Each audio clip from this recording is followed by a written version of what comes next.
പല ആളുകളും സംസാരിക്കുന്നതൊക്കെ നമ്മൾ കേട്ടിട്ടുണ്ട്. ഞാൻ ജിന്നിനെ 3 പ്രാവശ്യം കണ്ടിട്ടുണ്ട്, 4 പ്രാവശ്യം കണ്ടിട്ടുണ്ട് എന്നൊക്കെ സംസാരിക്കുന്ന ആളുകൾ.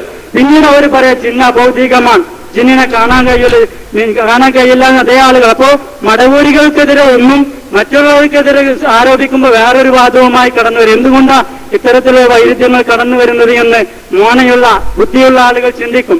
അതില്ലാത്ത ആളുകൾ, അത് പ്രമാണം തിരിയാത്ത ആളുകൾ, അല്ലെങ്കിൽ ഇങ്ങനെ പോയാൽ മതി എന്ന് KNM എന്ന ഒരു പേര് ഒരു ലേബലിൽ അങ്ങനെ പോയാൽ മതി എന്ന് ചിന്തിക്കുന്ന ആളുകളുണ്ടാവും. യഥാർത്ഥത്തിൽ ആ ഒരു ലേബലോ ഏതെങ്കിലും ഒരു മെമ്പർഷിപ്പ് കാർഡോ കാണിച്ച് പരലോകത്ത് രക്ഷപ്പെടാൻ കഴിയില്ല എന്ന് ആദ്യമായി ഉണർത്തുകയും നിങ്ങൾ അതുകൊണ്ട് തന്നെ കൃത്യമായി വിഷയം പഠിക്കുകയും ഹക്ക് ആരുടെ കൂടെയാണ്. ദുന്യാവിൽ എല്ലാ താല്പര്യങ്ങളും മാറ്റിവെക്കുക. ദുന്യാവ് നശ്വരമാണ്, എപ്പോഴും അവസാനിക്കാൻ അറിയാൻ പറ്റില്ല. അതുകൊണ്ട് ദുന്യാവിനെ മാറ്റിവെച്ചിട്ട് നാളെ പരലോകത്ത് രക്ഷപ്പെടണം എന്നൊരൊറ്റ ചിന്തയോടുകൂടി അതിനുള്ള മാർഗം എന്ത്? ഹക്ക് ആരുടെ കൂടെയാണ്? അവരുടെ കൂടെ നിൽക്കും. ദുനിയാവിൽ എന്ത് നഷ്ടപ്പെട്ടാലും സെക്രട്ടറി സ്ഥാനവും പ്രസിഡന്റ് സ്ഥാനവും അല്ല എനിക്ക് വലുത്, പള്ളിയിലെ കാവേരി സ്ഥാനമല്ല എനിക്ക് വലുത്, ഖത്തീബ് സ്ഥാനമല്ല എനിക്ക് വലുത്, പരലോകത്ത് സ്വർഗമാണ് വലുത് എന്ന് ചിന്തിക്കുന്ന ആളുകൾ, അത്തരത്തിലുള്ള ആളുകൾക്ക് ഒരു സത്യം അറിയുന്നതിന് വേണ്ടി മാത്രമാണ് ഇത്തരം ഒരു പ്രോഗ്രാം സംഘടിപ്പിക്കപ്പെട്ടത്. അല്ലാതെ ഇന്നൊരു വിഭാഗം അവർ മോശമാണെന്ന് പറയുവാനോ അവരെ ഇകഴ്ത്തുവാനോ മറ്റു ആളുകൾ ചെയ്യുന്നത് പോലെ അവരുടെ ക്ലിപ്പിംഗ് ഇട്ട് പരിഹസിച്ചുകൊണ്ട് അവരൊന്നും അല്ലാതാക്കുവാനോ വേണ്ടിയിട്ടല്ല അത്തരം ഒരു പ്രോഗ്രാം സംഘടിപ്പിക്കപ്പെട്ടിട്ടുള്ളത്. അള്ളാഹുവിനെ മാത്രം വിളിച്ച് പ്രാർത്ഥിക്കണമെന്ന്, അള്ളാഹുവിന് മാത്രം ആരാധനകൾ അർപ്പിക്കണമെന്ന് എന്ന വിഷയത്തിൽ വല്ല കൺഫ്യൂഷനുമുള്ള ആളുകൾക്ക് അതിന് പ്രമാണം എന്താണ് യഥാർത്ഥത്തിൽ പ്രമാണത്തിലുള്ളത്? പരിശുദ്ധ ഖുർആനും സഹീഹായ ഹദീസുമാണല്ലോ മുസ്ലിം അംഗീകരിക്കുന്ന പ്രമാണം. ആ 2 പ്രമാണത്തിൽ ഇതിന് ഏതിലാണ് പിൻബലമുള്ളത് എന്ന് കൃത്യമായി പഠിക്കുവാനും ഈ അവസരം ഉപയോഗപ്പെടുത്തണം എന്ന് മാത്രം ഉണർത്തിക്കൊണ്ട് ഞാൻ എന്റെ കർത്തവ്യത്തിലേക്ക് കടക്കുകയാണ്. ഇവിടെ ഈ പരിപാടിക്ക് അധ്യക്ഷത വഹിക്കുന്നത് അബൂബക്കർ പുറമണ്ണൂർ ഹാജിയാണ്. അദ്ദേഹത്തെ ആദരപൂർവ്വം ക്ഷണിക്കുന്നു. അതേപോലെ തന്നെ ഈ പരിപാടി ഉദ്ഘാടനം ചെയ്യുന്നത് നബീൽ രണ്ടത്താണിയാണ്. അദ്ദേഹത്തെയും ആദരപൂർവ്വം സ്വാഗതം ചെയ്യുകയാണ്. അതേപോലെ തന്നെ ഇവിടെ വിഷയം അവതരിപ്പിക്കുകയും പിന്നീട് സദസ്യരുടെ ചോദ്യങ്ങൾക്ക് മറുപടി നൽകുകയും ചെയ്യുന്ന ഫൈസൽ മുസ്ലിയാർ പുതുർപ്പറമ്പാണ്. അദ്ദേഹത്തെയും ആദരപൂർവ്വം സ്വാഗതം ചെയ്യുന്നു. മാത്രമല്ല ഇവിടെ എത്തിച്ചേർന്ന മുഴുവൻ ആളുകളെയും ഈ നാട്ടുകാരെയും പ്രത്യേകിച്ച് ഇസ്ലാഹി പ്രസ്ഥാനത്തിന്റെ പ്രവർത്തകരെ സത്യം മനസ്സിലാക്കണം എന്ന ധാരണയിലോട് ആ ഒരു നിയ്യത്തോടുകൂടി എന്താണ് ഇതിലെ വിഷയമെന്ന് കൃത്യമായി പഠിക്കണം എന്ന നിയ്യത്തോടു കൂടിയായിരിക്കണം ഈ സദസ്സ് ഇത് പിരിയുന്നത് വരെ നിങ്ങൾ ഇരിക്കേണ്ടത് എന്ന് ഓർമ്മപ്പെടുത്തിക്കൊണ്ട് ഇതിന്റെ അധ്യക്ഷ പദവി ഏറ്റെടുക്കുന്നതിന് വേണ്ടി അബൂബക്കർ പുറമണ്ണൂർ ഹാജിയ ക്ഷണിച്ചുകൊണ്ട് ഞാൻ നിർത്തുന്നു. വാഖിറു ദഅ്വാനാ അൽഹംദുലില്ലാഹി റബ്ബിൽ ആലമീൻ. അസ്സലാമു അലൈക്കും വറഹ്മത്തുള്ളാഹി.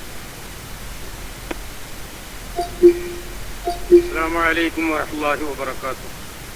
الحمد لله رب العالمين، نحمده ونستعينه به ونتوكل عليه ونعوذ بالله من شرور أنفسنا ومن سيئات أعمالنا، من يهده الله فلا مضل له ومن يضلل فلا هادي له، وأشهد أن لا إله إلا الله وحده لا شريك له، وأشهد أن محمدا عبده ورسوله أرسله بالهدى ودين الحق ليظهره على الدين كله ولو كره المشركون. صل على محمد وعلى آل محمد كما صليت على إبراهيم وعلى آل إبراهيم إنك حميد مجيد. اللهم بارك على محمد وعلى آل محمد كما باركت على إبراهيم وعلى آل إبراهيم في العالمين إنك حميد مجيد. أما بعد فإن أصدق الحديث كتاب الله وخير الهدي هدي محمد صلى الله عليه وسلم وشر الأمور محدثاتها وكل محدثة بدعة وكل بدعة ضلالة وكل ضلالة في النار. أعوذ بالله من الشيطان الرجيم. يا أيها الذين آمنوا اتقوا الله حق تقاته ولا تموتن إلا وأنتم مسلمون. വേദിയിൽ ഉപവിഷ്ടരായ പണ്ഡിതന്മാരെ, ഇസ്ലാഹി പ്രവർത്തകരെ, സഹോദരി സഹോദരന്മാരെ, നാട്ടുകാരെ, ഈ പരിപാടി ഇവിടെ സംഘടിപ്പിക്കപ്പെട്ടതിന്റെ ഉദ്ദേശ ലക്ഷ്യങ്ങൾ എന്തൊക്കെയാണെന്ന് സ്വാഗത ഭാഷണത്തിൽ നിന്നും നിങ്ങൾ ഗ്രഹിച്ചു കഴിഞ്ഞു. ഇനി ഇവിടെ അധ്യക്ഷന്റെ ഒരു സംസാരത്തിന് ഒരു പ്രസക്തിയില്ലാത്തത് കൊണ്ട് ഞാൻ സംസാരം നീട്ടിക്കൊണ്ടുപോകുന്നില്ല. ഈ പരിപാടി ഇവിടെ സംഘടിപ്പിക്കപ്പെട്ടത് ഈ പ്രദേശത്തുള്ള ചില ആളുകളുടെ പ്രഭാഷണങ്ങളിൽ നിന്ന് പ്രദേശവാസികൾക്കും ആ പ്രഭാഷണങ്ങൾ കേട്ട മറ്റു ചില ഇസ്ലാഹി പ്രവർത്തകർക്കും മുജാഹിദ് ആശയമുള്ളവർക്കും മുജാഹിദ് അനുഭാവികൾക്കും ചില സംശയങ്ങളെല്ലാം ഉടലെടുത്തു. ആരോട് പ്രാർത്ഥിക്കണം, ജിന്നിനോട് പ്രാർത്ഥിക്കാൻ പറ്റുമോ, ജിന്ന് ഭൗതികമാണോ അഭൗതികമാണോ എന്ന കാര്യങ്ങളെക്കുറിച്ച് ഒരു വസ്വാസ് വന്നിട്ടുണ്ട്. അതിനെ ദൂരീകരിക്കലാണ് ഈ പരിപാടി കൊണ്ട് ഇവിടെ ഉദ്ദേശിക്കപ്പെട്ടിട്ടുള്ളത്. മാത്രമല്ല, ഇസ്ലാഹി പ്രസ്ഥാനം എന്നും ഇവിടെ ഉയർത്തിപ്പിടിച്ചിട്ടുള്ള പ്രാർത്ഥന അള്ളാഹുവിനോട് മാത്രം, അതാണ് ഈ വിഷയമായിട്ട് ഞങ്ങൾ തെരഞ്ഞെടുത്തത് തന്നെ. അത് ഇസ്ലാഹി പ്രസ്ഥാനത്തിന്റെ എന്നുമുള്ള ഒരു വിഷയമാണ്. അതിനാണ് എല്ലാ തെറ്റിദ്ധാരണകളും എക്കാലത്തും ഉണ്ടായിട്ടുള്ളത്. ആയതുകൊണ്ട് അക്കാര്യം ആർക്കെങ്കിലും എന്തെങ്കിലും സംശയമുണ്ടെങ്കിൽ ഈ പരിപാടി കഴിയുന്നതോടുകൂടി നമ്മുടെ സംശയങ്ങളെല്ലാം ദൂരീകരിക്കണം എന്നാണ് ഈ അവസരത്തിൽ നിങ്ങളോട് ഉണർത്തുവാനുള്ളത്. കൂടുതലായി ഒന്നും സംസാരിക്കുന്നില്ല. ഈ മഹത്തായ പരിപാടി ഉദ്ഘാടനം ചെയ്യുന്നതിന് വേണ്ടി നിങ്ങൾക്ക് എല്ലാവർക്കും സുപരിചിതനായ നബീൽ രണ്ടത്താണി അവരെ ക്ഷണിച്ചുകൊണ്ട് ഞാൻ എന്റെ വാക്കുകൾ ഉപസംഹരിക്കുന്നു. വആഖിറു ദഅവാന അനിൽ ഹംദുലില്ലാഹി റബ്ബിൽ ആലമീൻ വസല്ലല്ലാഹു വസല്ലം വബാറക അലാ മുഹമ്മദിൻ വഅലാ ആലിഹി വഅസ്ഹാബിഹി അജ്മഈൻ. അസ്സലാമു അലൈക്കും.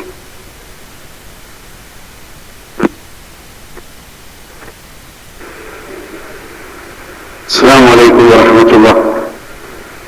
إن الحمد لله وصلى الله على محمد وعلى آله وأصحابه الأجمعين. يا أيها الذين آمنوا اتقوا الله حق تقاته ولا تموتن إلا وأنتم مسلمون.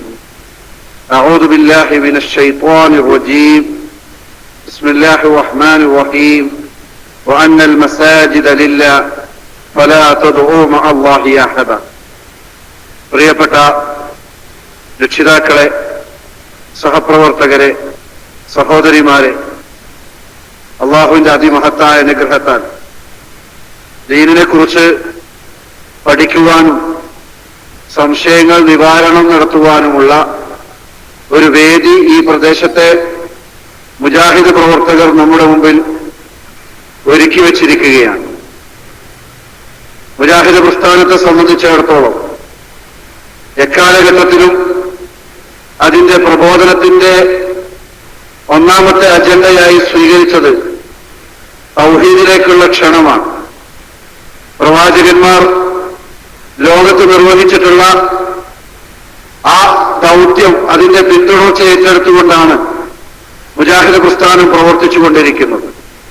അല്ലാഹു സുബ്ഹാനഹു വ തആല മനുഷ്യരെയും ജിന്നുകളെയും സൃഷ്ടിച്ചത് വിശുദ്ധ ഖുർആനിൽ ദാരിയാത്തിലൂടെ അല്ലാഹു സുബ്ഹാനഹു വ തആല നമുക്ക് വിശദീകരിച്ചു തന്നതുപോലെ വമാ ഖലഖ്തുൽ ജിന്ന വൽ ഇൻസ ഇല്ലാ ലിയഅ്ബുദൂൻ, ജിന്നിനെയും അതേപോലെ തന്നെ ഇൻസിനെയും മനുഷ്യരെയും ജിന്നുകളെയും നാം സൃഷ്ടിച്ചിട്ടുള്ളത് അള്ളാഹുവിനെ ആരാധിക്കുവാൻ വേണ്ടിയാണ്. ആ ആരാധന പടച്ച തമ്പുരാന് മാത്രം നൽകുക എന്നത് ഇസ്ലാമിന്റെ അടിത്തറയാണ്. അതാണ് ലാ ഇലാഹ ഇല്ലല്ലാഹ്. അതാണ് സ്വർഗപ്രവേശനത്തിന് ഏറ്റവും അനിവാര്യമായി വേണ്ടത്. നബിയുനാ റസൂൽ കരീം സ്വല്ലല്ലാഹു അലൈഹി വസല്ലം നമ്മെ പഠിപ്പിച്ചു, മൻ ഖാല ലാ ഇലാഹ ഇല്ലല്ലാഹ് മുഖ്ലിസൻ ഫീ ഖൽബിഹി ദഖലൽ ജന്ന. ആരെങ്കിലും വളരെ ഇഖ്ലാസോടുകൂടി ആത്മാർത്ഥമായി ലാ ഇലാഹ ഇല്ലല്ലാഹ് ചൊല്ലിയിട്ടാണ് ഈ ലോകത്തുനിന്ന് വിട പറഞ്ഞു പോകുന്നതെങ്കിൽ അവൻ സ്വർഗത്തിൽ പ്രവേശിച്ചു. നബി തിരുമേനി സ്വല്ലല്ലാഹു അലൈഹി വസല്ലം ഇതേ അർത്ഥത്തിൽ വ്യത്യസ്തങ്ങളായ റിവായത്തുകൾ വന്നിട്ടുണ്ട്. ആരെങ്കിലും അവസാനമായി ലാ ഇലാഹ ഇല്ലല്ലാഹയാണ് ചൊല്ലിക്കൊണ്ട് മരണപ്പെടുന്നതെങ്കിൽ സ്വർഗത്തിൽ പ്രവേശിച്ചു. അള്ളാഹുവെ പങ്കു ചേർക്കാതെയാണ് മരണപ്പെടുന്നതെങ്കിൽ സ്വർഗത്തിൽ പ്രവേശിച്ചു എന്നിങ്ങനെയുള്ള ധാരാളം റിവായത്തുകൾ റസൂലുള്ളാഹി സ്വല്ലല്ലാഹു അലൈഹി വസല്ലമയിൽ നിന്നും സ്വഹീഹായി വന്നിട്ടുണ്ട്. നബി തിരുമേനി സ്വല്ലല്ലാഹു അലൈഹി വസല്ലമയുടെ കൂടെ ജീവിച്ച അനുചരന്മാരിൽ പ്രധാനിയായ അബൂദർ റളിയല്ലാഹു അൻഹു നബി തിരുമേനി ഇത് പറയുമ്പോൾ പ്രവാചകനോട് സംശയിക്കുകയാണ്. ശിർക്ക് ചെയ്യാതെ മരണപ്പെട്ടു പോയവൻ സ്വർഗത്തിൽ പ്രവേശിച്ചു എന്ന് പറഞ്ഞപ്പോൾ അബൂദർ ചോദിച്ചു, വഇൻ സന വഇൻ സറഖ, അവൻ വ്യഭിചരിച്ചാലും മോഷ്ടിച്ചാലും സ്വർഗത്തിൽ പ്രവേശിക്കുമോ? നബിയുന റസൂൽ കരീം സല്ലല്ലാഹു അലൈഹി വസല്ലം പറഞ്ഞു, വഇൻ സന വഇൻ സറഖ, വ്യഭിചരിച്ചാലും മോഷ്ടിച്ചാലും സ്വർഗത്തിൽ പ്രവേശിക്കും. വീണ്ടും ചോദിക്കുകയാണ് അബൂദർ. നബി തിരുമേനി അതേ മറുപടി പറഞ്ഞു. മൂന്നാമതും അബൂദർ റളിയല്ലാഹു അൻഹു ചോദിച്ചു, വഇൻ സന വഇൻ സറഖ, വ്യഭിചരിച്ചാലും മോഷ്ടിച്ചാലും സ്വർഗത്തിൽ പ്രവേശിക്കുമോ? നബിയുന റസൂൽ കരീം സല്ലല്ലാഹു അലൈഹി വസല്ലം പറഞ്ഞു, വഇൻ സന വഇൻ സറഖ വഇൻ ശരിബൽ ഖംറ, വ്യഭിചരിച്ചാലും മോഷ്ടിച്ചാലും മദ്യപിച്ചാലും സ്വർഗത്തിൽ പ്രവേശിക്കും. സഹോദരങ്ങളെ, പ്രവാചകൻ സല്ലല്ലാഹു അലൈഹി വസല്ലമയുടെ ഈ വചനത്തെ നമ്മൾ ഒരിക്കലും തെറ്റായി മനസ്സിലാക്കാൻ പാടില്ല. പ്രവാചകൻ അല്പം വ്യഭിചരിക്കാനും കുറച്ചൊക്കെ മദ്യപിക്കാനും കുറച്ചൊക്കെ മോഷ്ടിക്കാനും അനുമതി തന്നു എന്നല്ല ഇതിന്റെ അർത്ഥം. മറിച്ച് റസൂലുള്ളാഹി സ്വല്ലല്ലാഹു അലൈഹി വസല്ലം നമ്മെ പഠിപ്പിക്കുന്നത് ലാ ഇലാഹ ഇല്ലല്ലാഹയുടെ പ്രാധാന്യത്തെക്കുറിച്ചാണ്. പടച്ച തമ്പുരാനിൽ പങ്കു ചേർക്കാതെയാണ് മരണപ്പെട്ടു പോകുന്നതെങ്കിൽ അവസാനമെങ്കിലും സ്വർഗത്തിലേക്ക് പ്രവേശനം ലഭിക്കുവാൻ നാം ഓരോരുത്തരും അർഹരാണ് എന്നർത്ഥം. അല്ല, പടച്ച തമ്പുരാനിൽ പങ്കു ചേർത്തുകൊണ്ടാണ് മരണപ്പെട്ടു പോകുന്നതെങ്കിലോ ഇന്നഹു മൻ യുശ്രിക് ബില്ലാഹ് ഫഖദ് ഹറമല്ലാഹു അലൈഹിൽ ജന്ന, അള്ളാഹുവിൽ പങ്കു ചേർക്കുന്നവരെ സംബന്ധിച്ചിടത്തോളം അള്ളാഹു അവനെ സ്വർഗം നിഷിദ്ധമാക്കിയിരിക്കും. നമുക്കൊക്കെ ആഗ്രഹം സ്വർഗം ലഭിക്കണമെന്നാണ്. സ്വർഗം ലഭിക്കണമെങ്കിൽ അള്ളാഹുവിനെ മാത്രം ആരാധിക്കണം, അവനോട് മാത്രം പ്രാർത്ഥിക്കണം. ആരാധനയുടെ ഏറ്റവും പ്രധാനപ്പെട്ട വശം അത് പ്രാർത്ഥനയാണ് എന്ന കാര്യത്തിൽ ഒരാൾക്കും തർക്കമില്ല. റസൂൽ കരീം സല്ലല്ലാഹു അലൈഹി വസല്ലം പഠിപ്പിച്ചു, അദ്ദുആഉ വൽ ഇബാദ, ദുആ അത് തന്നെയാണ് ആരാധന. നബി തിരുമേനി സല്ലല്ലാഹു അലൈഹി വസല്ലം ഇത് പറയുമ്പോൾ വിശുദ്ധ ഖുർആനിലെ 40-ാം അധ്യായം സൂറത്തുൽ ഗാഫിറിന്റെ 60-ാമത്തെ വചനം ഉദ്ധരിക്കുകയാണ്. അല്ലാഹു സുബ്ഹാനഹു വ തആലയോട് പ്രാർത്ഥിക്കുന്നതിൽ അഹങ്കാരം നടിക്കുന്നവരെ സംബന്ധിച്ചിടത്തോളം അവർ നിന്ദരായി നരകത്തിൽ പ്രവേശിക്കുക തന്നെ ചെയ്യുമെന്ന ആയത്ത് ഉദ്ധരിച്ചുകൊണ്ടാണ് റസൂലുള്ളാഹി സ്വല്ലല്ലാഹു അലൈഹി വസല്ലം ഈ കാര്യം പഠിപ്പിക്കുന്നത്. ദൂനി അസ്തജിബ് ലക്കും, നിങ്ങൾ എന്നോട് പ്രാർത്ഥിക്കുവിൻ, ഞാൻ നിങ്ങൾക്ക് ഉത്തരം നൽകും. ഇന്നല്ലദീന യസ്തക്ബിറൂന അൻ ഇബാദതി സയദ്ഖുലൂന ജഹന്നമ ദാഖിലീൻ, എന്നോട് പ്രാർത്ഥിക്കുന്നതിൽ ആരെങ്കിലും അഹങ്കാരം നടിച്ചുകൊണ്ട് മാറി നിൽക്കുകയാണെങ്കിൽ അവരെ സംബന്ധിച്ചിടത്തോളം നിന്ദരായി നരകത്തിൽ പ്രവേശിക്കുക തന്നെ ചെയ്യും എന്ന ആയത്ത് ഓതിക്കൊണ്ടാണ് റസൂലുള്ളാഹി സ്വല്ലല്ലാഹു അലൈഹി വസല്ലമ പ്രാർത്ഥന ഇബാദത്താണ് എന്ന് പഠിപ്പിക്കുന്നത്. ആ ഇബാദത്ത് പടച്ച തമ്പുരാന് മാത്രമേ ചെയ്യുവാൻ പാടുള്ളൂ, അള്ളാഹുവോട് മാത്രമേ പ്രാർത്ഥിക്കുവാൻ പാടുള്ളൂ. അതുകൊണ്ട് അല്ലാഹു സുബ്ഹാനഹു വ തആല വിശുദ്ധ ഖുർആനിലൂടെ റസൂലുള്ളാഹി സ്വല്ലല്ലാഹു അലൈഹി വസല്ലമയോട് പല ആവർത്തി പ്രഖ്യാപിക്കുവാൻ ആവശ്യപ്പെട്ടു. ഖുൽ, പറയുക പ്രവാചകനെ, ഇന്നമാ അദൂ റബ്ബി, ഞാൻ എന്റെ റബ്ബിനോട് മാത്രമേ പ്രാർത്ഥിക്കുകയുള്ളൂ, ഞാൻ ആ റബ്ബിൽ ഒരിക്കലും തന്നെ ഒരാളെയും പങ്കു ചേർക്കുകയില്ല എന്ന് വിശുദ്ധ ഖുർആൻ സൂറത്തുൽ ജിന്നിൽ ആവർത്തിച്ച് അല്ലാഹു സുബ്ഹാനഹു വ തആല പ്രഖ്യാപിക്കുവാൻ വേണ്ടി ആവശ്യപ്പെടുകയാണ്. വഅന്നൽ മസാജിദ ലില്ലാഹ്, പള്ളികളെല്ലാം തന്നെ അല്ലാഹുവിനുള്ളതാണ്. വലാ തദൂ മഅല്ലാഹി അഹദ, പടച്ച തമ്പുരാനു പുറമെ മറ്റൊരാളെയും നിങ്ങൾ വിളിച്ച് പ്രാർത്ഥിക്കരുത് എന്നും അല്ലാഹു സുബ്ഹാനഹു വ തആല റസൂലിനോട് പ്രഖ്യാപിക്കുവാൻ പറഞ്ഞു. കാരണം പ്രാർത്ഥന കേൾക്കുവാൻ സാധിക്കുന്നവൻ പടച്ച തമ്പുരാൻ മാത്രമാണ്. അള്ളാഹുവിന്റെ സൃഷ്ടികളിൽ ഒരാളും പ്രാർത്ഥന കേൾക്കില്ല. ഇന്നിപ്പോൾ മുജാഹിദ് പ്രസ്ഥാനത്തിന്റെ പേരിൽ സംഘടിപ്പിക്കപ്പെടുന്ന വേദികളിൽ നിന്ന് നമ്മൾ കേൾക്കുന്നു, മലക്കുകൾ പ്രാർത്ഥന കേൾക്കും. ഇതുപോലെ മുഖാമുഖം സംഘടിപ്പിക്കപ്പെടുകയാണ്, അവിടെ ചോദ്യം ഉന്നയിക്കുന്നു, റഖീബും അതീദും നമ്മൾ പറയുന്ന പ്രാർത്ഥന കേൾക്കുമോ? ചോദ്യത്തിന് അതാ ഉടനെ മറുപടി പറയുന്നു, കേൾക്കും, യാതൊരു സംശയവുമില്ല എന്ന്. ഒരു കാലഘട്ടത്തിൽ അല്ലാഹു സുബ്ഹാനഹു വ തആല സൂറത്തുൽ ഫാത്തിറിലൂടെ ഇറക്കിയ ആയത്ത് അതോതിക്കൊണ്ട് സുന്നികൾക്ക് മറുപടി പറഞ്ഞിരുന്ന ഈ പ്രസ്ഥാനത്തിന്റെ മുന്നണി പോരാളികളായ ആളുകളാണ് പറയുന്നത്, മലക്കുകൾ കേൾക്കും.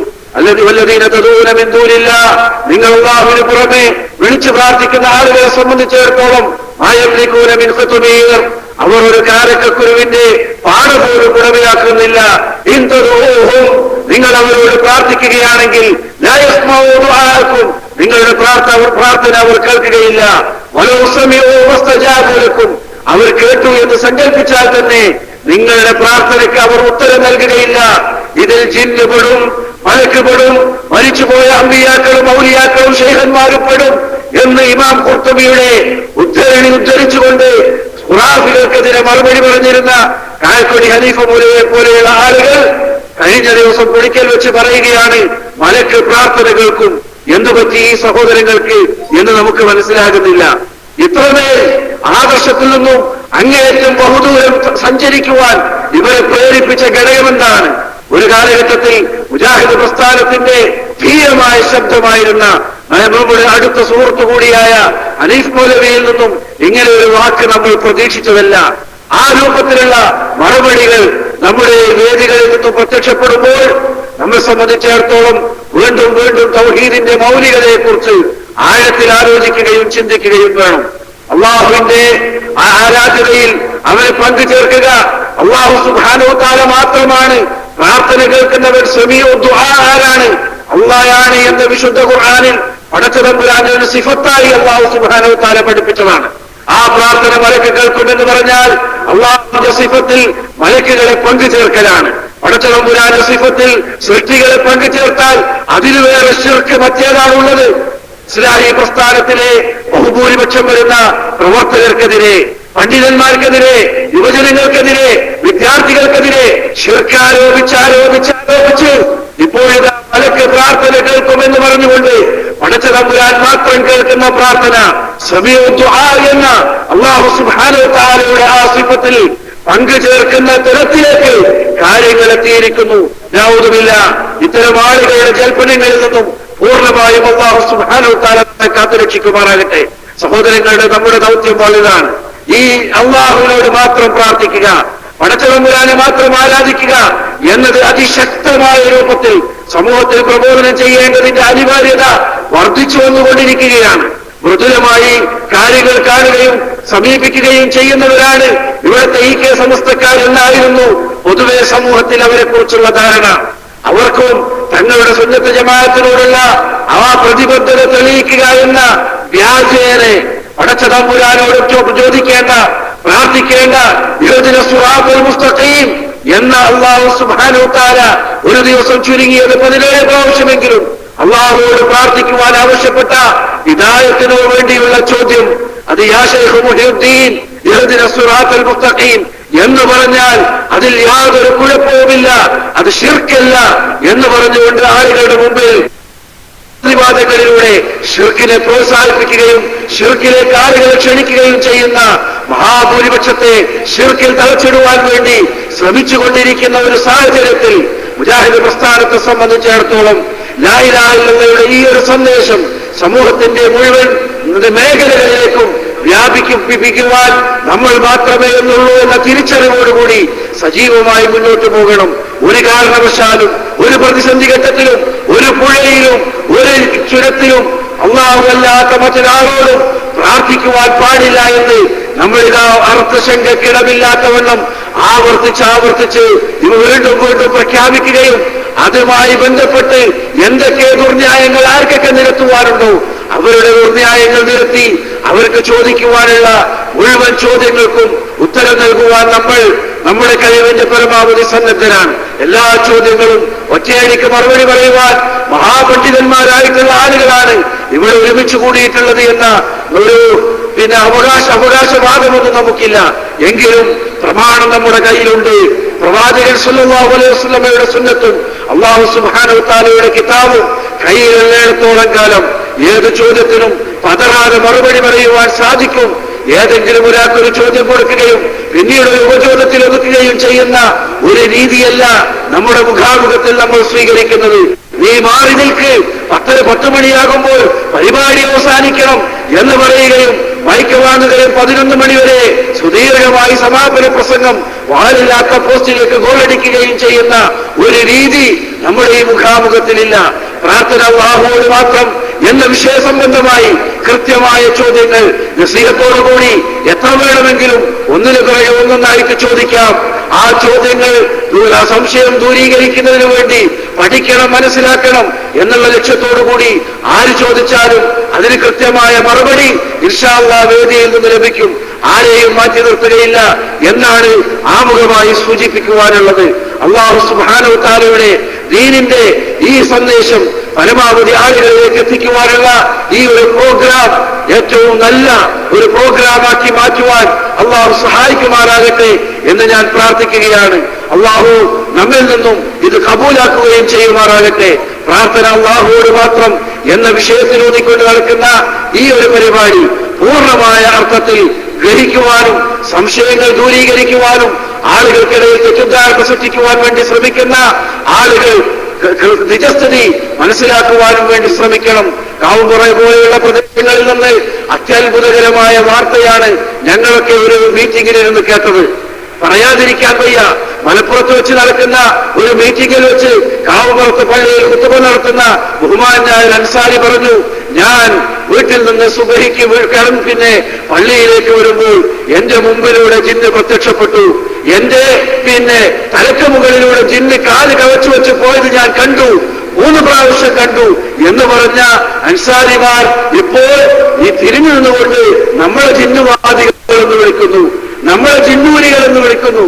എന്തുമാത്രം വിരോധാഭാസമാണ് എന്ന് സഹോദരങ്ങളെ നമ്മൾ ആലോചിക്കണം.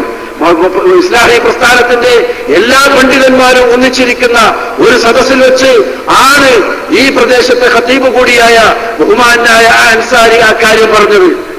കേരളത്തിലുടനീളം അത് ചർച്ചയായി. ഇസ്ലാഹി പ്രസ്ഥാനത്തിൽ നിന്ന് പിന്നെ മടവൂർ പക്ഷത്തേക്ക് മാറുകയും മടവൂർ ചാരനായി ഇതിൽ നിൽക്കുകയും ചെയ്ത അബ്ദുറഹ്മാൻ ഇരുവേത്തി എന്ന് പറയുന്ന മനുഷ്യൻ, അദ്ദേഹം അത് ഷബാബിൽ എഴുതിയപ്പോൾ അദ്ദേഹം പറഞ്ഞത് പിന്നെ കോട്ടക്കലുള്ള അബ്ദുറഹ്മാൻ അൻസാരിയാണ് എന്നാണ്. അദ്ദേഹം തെറ്റിദ്ധരിച്ചു പോയതാണ്. അത് ചെയ്തത് ആ കാര്യം പറഞ്ഞത് ഈ കാവപ്പുറത്തുള്ള അബ്ദുറഹ്മാൻ അൻസാരി ആയിരുന്നു. അങ്ങനെയുള്ള അബ്ദുറഹ്മാൻ അൻസാരി ഇപ്പോൾ തിരിഞ്ഞു നിന്നുകൊണ്ട് മുജാഹിദ് യുവാക്കൾക്ക് നേരെ ഈ പിന്നെ ശിർക്കാരോപണം നടത്തുകയും ജിന്നുവാദികൾ എന്ന് പറയുകയും ചെയ്യുമ്പോൾ എവിടെ പോയി നേർക്കുനേരെ കണ്ട ആ ജിന്ന്, തന്റെ തലക്ക് മുകളിലൂടെ കവച്ചു വെച്ചുപോയ ആ ജിന്ന് എവിടെ പോയി എന്ന് വളരെ വിനയപൂർവ്വം ചോദിക്കുവാനുള്ള ഒരു അവസരം ഉപയോഗപ്പെടുത്താതിരുന്നാൽ മോശമായിരിക്കും എന്ന് തോന്നിയത് കൊണ്ടുകൂടി ഞാനത് ഉപയോഗപ്പെടുത്തുകയാണ്. ഏതായിരുന്നാലും സഹോദരങ്ങളെ, മുജാഹിദുകളെ സംബന്ധിച്ചിടത്തോളം ജിന്നിനോട് പ്രാർത്ഥിക്കുന്ന ഒരു പ്രശ്നവുമില്ല. ഒരിക്കലും അല്ലാഹു അല്ലാത്ത ഒരാളോട് പ്രാർത്ഥിക്കേണ്ട ഒരു ഗതികേട് മുജാഹിദ് പ്രസ്ഥാനത്തിന്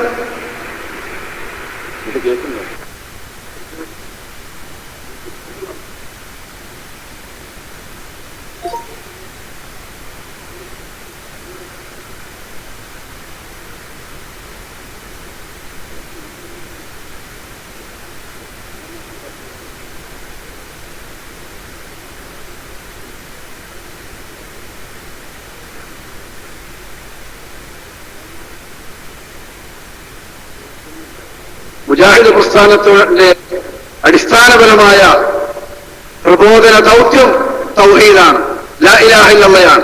ഏത് സന്ദർഭത്തിലും അള്ളാഹുവോട് മാത്രം പ്രാർത്ഥിക്കണം എന്നാണ് മുജാഹിദ് പ്രസ്ഥാനം പഠിപ്പിക്കുന്നത്.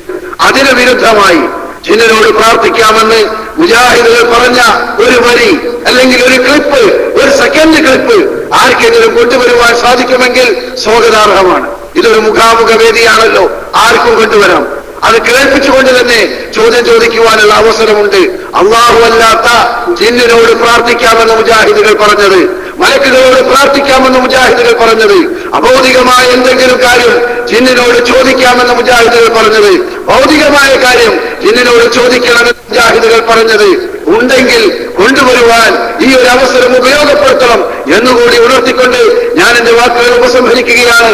അല്ലാഹു സുബ്ഹാനഹു വ തആലയുടെ ഉന്നതമായ നാമത്തിൽ ബിസ്മില്ലാഹിർ റഹ്മാനിർ റഹീം എന്ന നാമം ഉച്ചരിച്ചുകൊണ്ട് ഈ ഒരു മുഖാമുഖ പരിപാടി ഉദ്ഘാടനം ചെയ്തതായി പ്രഖ്യാപിക്കുകയാണ്. അല്ലാഹു സുബ്ഹാനഹു വ തആല ഏറ്റവും നല്ല ഒരു പ്രോഗ്രാമാക്കി ഈ പ്രോഗ്രാമിനെ മാറ്റി തീർക്കുമാറാകട്ടെ. സത്യമായി മനസ്സിലാക്കുവാനും അത് ആളുകളിലേക്ക് എത്തിച്ചു കൊടുക്കുവാനും അള്ളാഹു സഹായിക്കുമാറാകട്ടെ.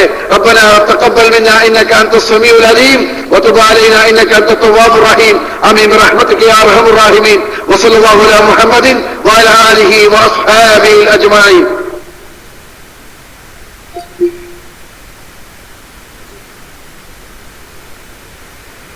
സഹോദരന്മാരെ, സഹോദരിമാരെ, ആരെങ്കിലും പുറത്തുണ്ടെങ്കിൽ എല്ലാവരും അകത്തേക്ക് കടന്നിരിക്കണം. ഈ ഓഡിറ്റോറിയത്തിൽ സീറ്റില്ല എന്ന് വിചാരിച്ച് ആരും പുറത്തു നിൽക്കരുത്. അടുത്തതായി പ്രാർത്ഥന അള്ളാഹുവിനോട് മാത്രം എന്ന വിഷയം അപഗ്രഥിച്ചുകൊണ്ട് ബഹുമാനപ്പെട്ട ഫൈസൽ മുസ്ലിയാർ പുതുപ്പറമ്പ് നിങ്ങളോട് സംസാരിക്കുന്നതാണ്. അദ്ദേഹം ജാമിഅൽ ഹിന്ദിന്റെ പ്രിൻസിപ്പാളാണ്. നിങ്ങളെല്ലാവരും അദ്ദേഹത്തിന്റെ പ്രസംഗം ഇതിനു മുമ്പും കേട്ടിട്ടുണ്ടായിരിക്കും. അദ്ദേഹത്തെ ആദരപൂർവ്വം ക്ഷണിക്കുന്നു.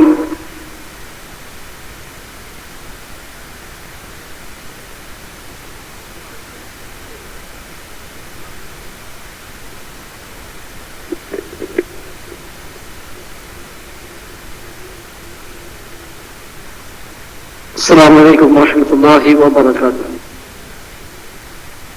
بسم الله الحمد لله اللهم صل على محمد وعلى آل محمد كما صليت على إبراهيم وعلى آل إبراهيم إنك حميد مجيد. أعوذ بالله من الشيطان الرجيم. بسم الله الرحمن الرحيم. يا أيها الذين آمنوا اتقوا الله حق تقاته ولا تموتن إلا وأنتم مسلمون. بسم الله الرحمن الرحيم. يولج الليل في النهار ويولج النهار في الليل وسخر الشمس والقمر كل يجري لأجل مسمى ذلكم الله ربكم له الملك والذين تدعون من دونه ما يملكون من قطمير إن تدعوهم لا يسمعوا دعاءكم ولو سمعوا ما استجابوا لكم ويوم القيامة يكفرون بشرككم ولا ينبئك مثل خبير.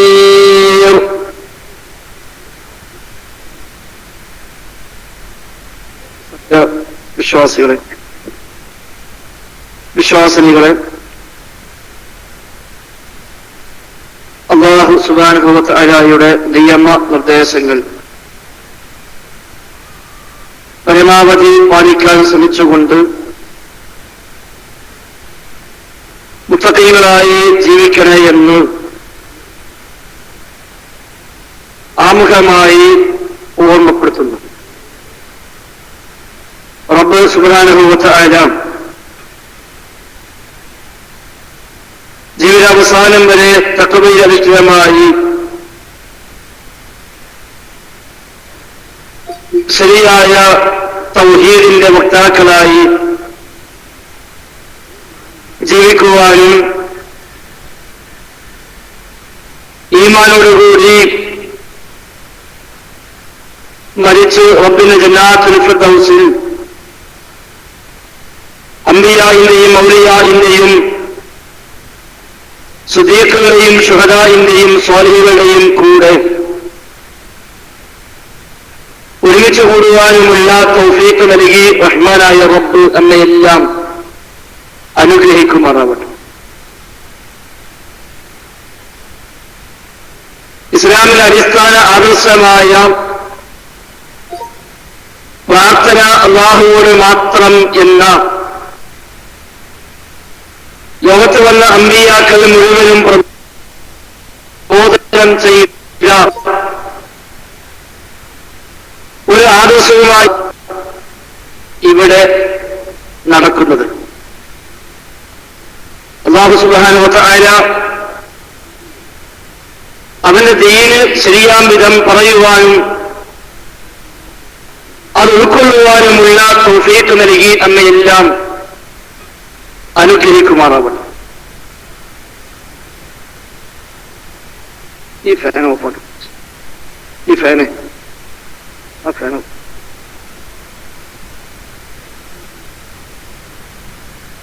ലോകത്ത് വന്ന അമ്പിയാക്കൾ മുഴുവൻ തങ്ങളുടെ ജനതയോട് അടിസ്ഥാനപരമായി പ്രബോധനം ചെയ്ത ആദർശമാണ് ലാ ഇലാഹ ഇല്ലല്ലാഹ്.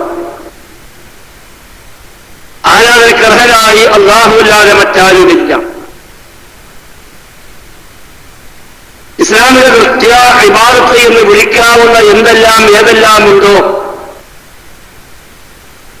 അത് പ്രാർത്ഥനയാണെങ്കിലും നേർച്ചയാണെങ്കിലും വഴിപാടാണെങ്കിലും സത്യം ചെയ്യലാണെങ്കിലും സുജൂദും റുകൂഉം നമസ്കാരവും നോമ്പും അടക്കമുള്ള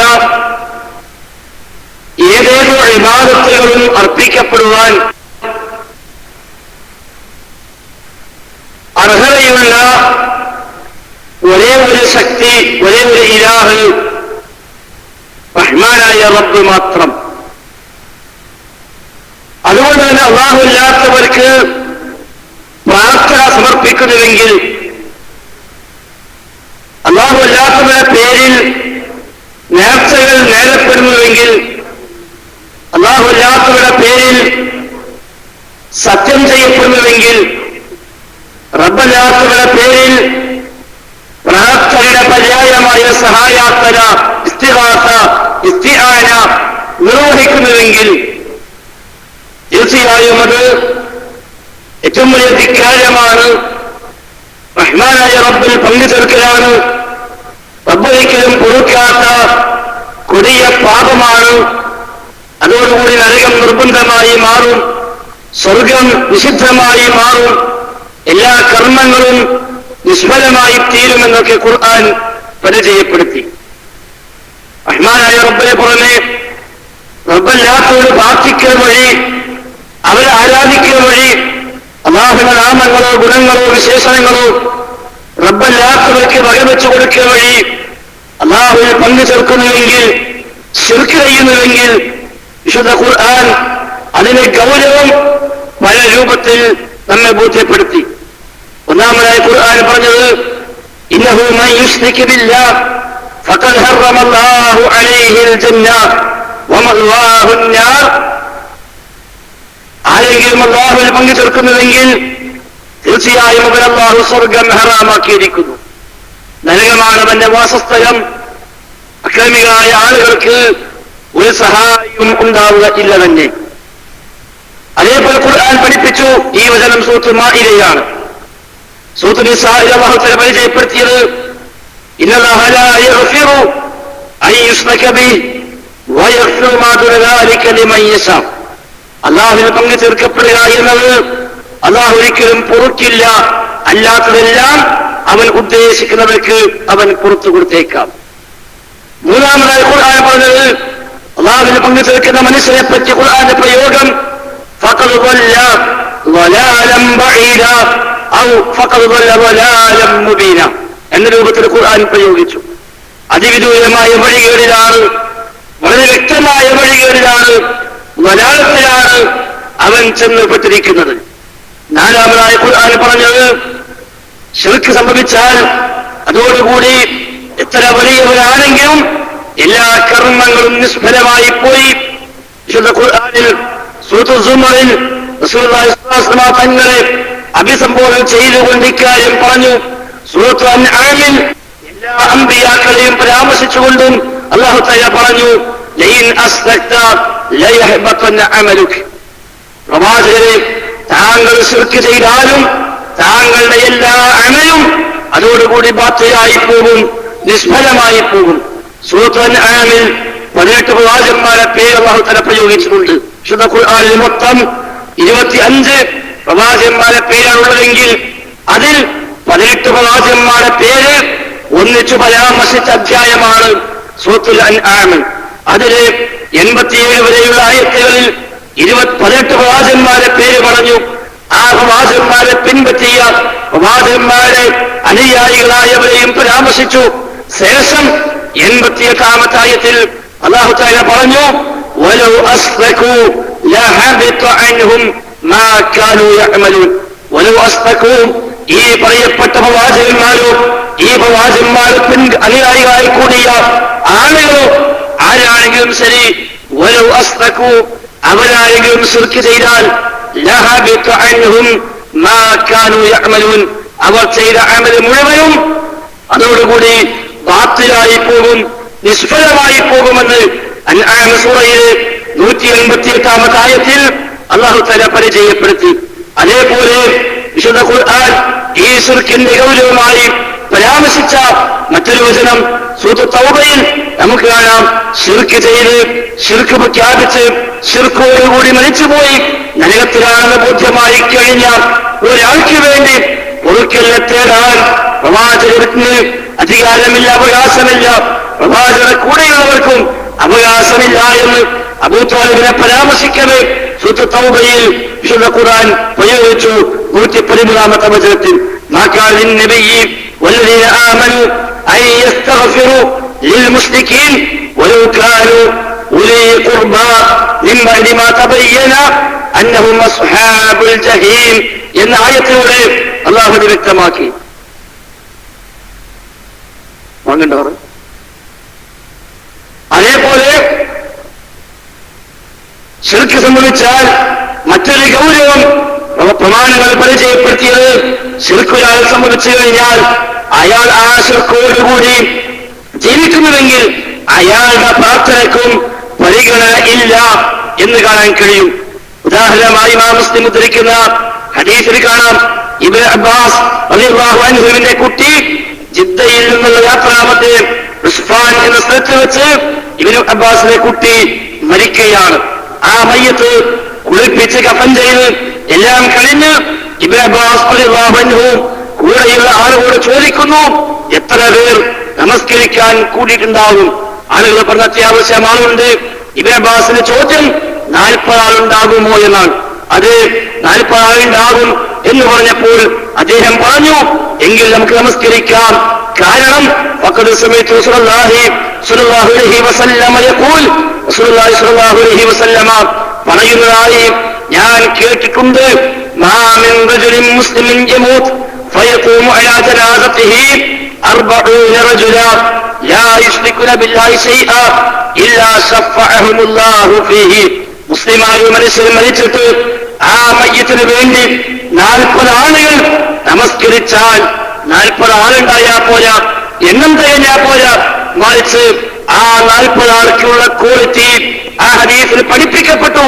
ലാ യുശ്രികൂന ബില്ലാഹി ശൈആ, അല്ലാഹുവിൽ യാതൊന്നും പങ്കു ചേർക്കാത്ത, ഒരു ശിർക്കുമില്ലാത്ത 40 ആളുകൾ നമസ്കരിച്ചാൽ അവരുടെ പ്രാർത്ഥന, അവരുടെ ശുപാർശ റഹ്മാനായ റബ്ബ് സ്വീകരിക്കാതിരിക്കില്ല. നമ്മൾ ആലോചിക്കേണ്ടത്, ഒരു മയ്യത്ത് ഹാജായി കഴിഞ്ഞാൽ ആ മയ്യത്തിന് വേണ്ടി നമസ്കരിക്കാൻ ആരാ സഹോദരന്മാരെ വരിക? ഹൈന്ദവന്മാർ മയ്യത്ത് നിസ്കരിക്കാൻ വരാറില്ല, ക്രൈസ്തവന്മാർ മയ്യത്ത് നിസ്കരിക്കാൻ വരാറില്ല, നിരീശ്വരവാദികൾ മയ്യത്ത് നിസ്കരിക്കാൻ വരാറില്ല, മുസ്ലിമീങ്ങളാണല്ലോ മയ്യത്ത് നിസ്കരിക്കാൻ വരിക. എന്നിട്ടും റസൂലുള്ളാഹി സ്വല്ലല്ലാഹു അലൈഹി വസല്ലം പഠിപ്പിച്ചത് ശിർക്കില്ലാത്ത 40 ആൾ നമസ്കരിച്ചാൽ എന്നാണ്. അഥവാ നമസ്കരിക്കുന്ന ആളുകൾ, നമസ്കരിക്കാൻ വരുന്ന മുസ്ലിമീങ്ങൾ തന്നെയും ശിർക്കുള്ളവരുണ്ടാകുമെന്നല്ലേ ആ ഹദീസിൽ നിന്ന് നമുക്ക് മനസ്സിലാക്കാൻ സാധിക്കുന്നത്. ഇമാം മുസ്ലിം റഹിമഹുല്ലാഹ് തന്റെ സ്വഹീഹിൽ ഉദ്ധരിച്ച ഹദീസാണത്. 7-ാമതായി ഹദീസിൽ കാണാം, റസൂലുള്ളാഹി സ്വല്ലല്ലാഹു അലൈഹി വസല്ലം തങ്ങൾ പഠിപ്പിച്ചതായി ഇമാം ബുഖാരിയും മുസ്ലിമും അടക്കമുള്ള ഒട്ടുമിക്ക മുഹദ്ദിസുകളും തങ്ങൾ ഹദീസ് ഗ്രന്ഥങ്ങളിൽ ഉദ്ധരിച്ച സ്വഹീഹായ ഹദീസിൽ പ്രവാചകൻ സ്വല്ലല്ലാഹു അലൈഹി വസല്ലം പഠിപ്പിച്ചു, ലികുല്ലി നബിയ്യിൻ ദഅവത്തുൻ മുസ്തജാബ, എല്ലാ അംബിയായിലും ഉത്തരം കിട്ടുമെന്ന് ഉറപ്പുള്ള ഒരു പ്രാർത്ഥനയ്ക്ക് അവസരമുണ്ട് എന്നാണ്. എല്ലാ അംബിയാക്കൾക്കും അല്ലാഹു തആല ഒരു ചാൻസ് നൽകിയിട്ടുണ്ട്, ഉത്തരം നൽകാമെന്ന് ഉറപ്പുള്ള ഒരു ചാൻസ്. മറ്റു പ്രാർത്ഥനകൾ അംബിയാഇന്റെ ഉത്തരം കിട്ടാം, കിട്ടാതിരിക്കാം, പക്ഷെ കിട്ടാൻ സാധ്യത ഏറെ കൂടുതലാണ്, കാരണം അംബിയാക്കളാണല്ലോ. എന്നാൽ എല്ലാ അംബിയായിനും അല്ലാഹു ഒരു ചാൻസ് കൊടുത്തു.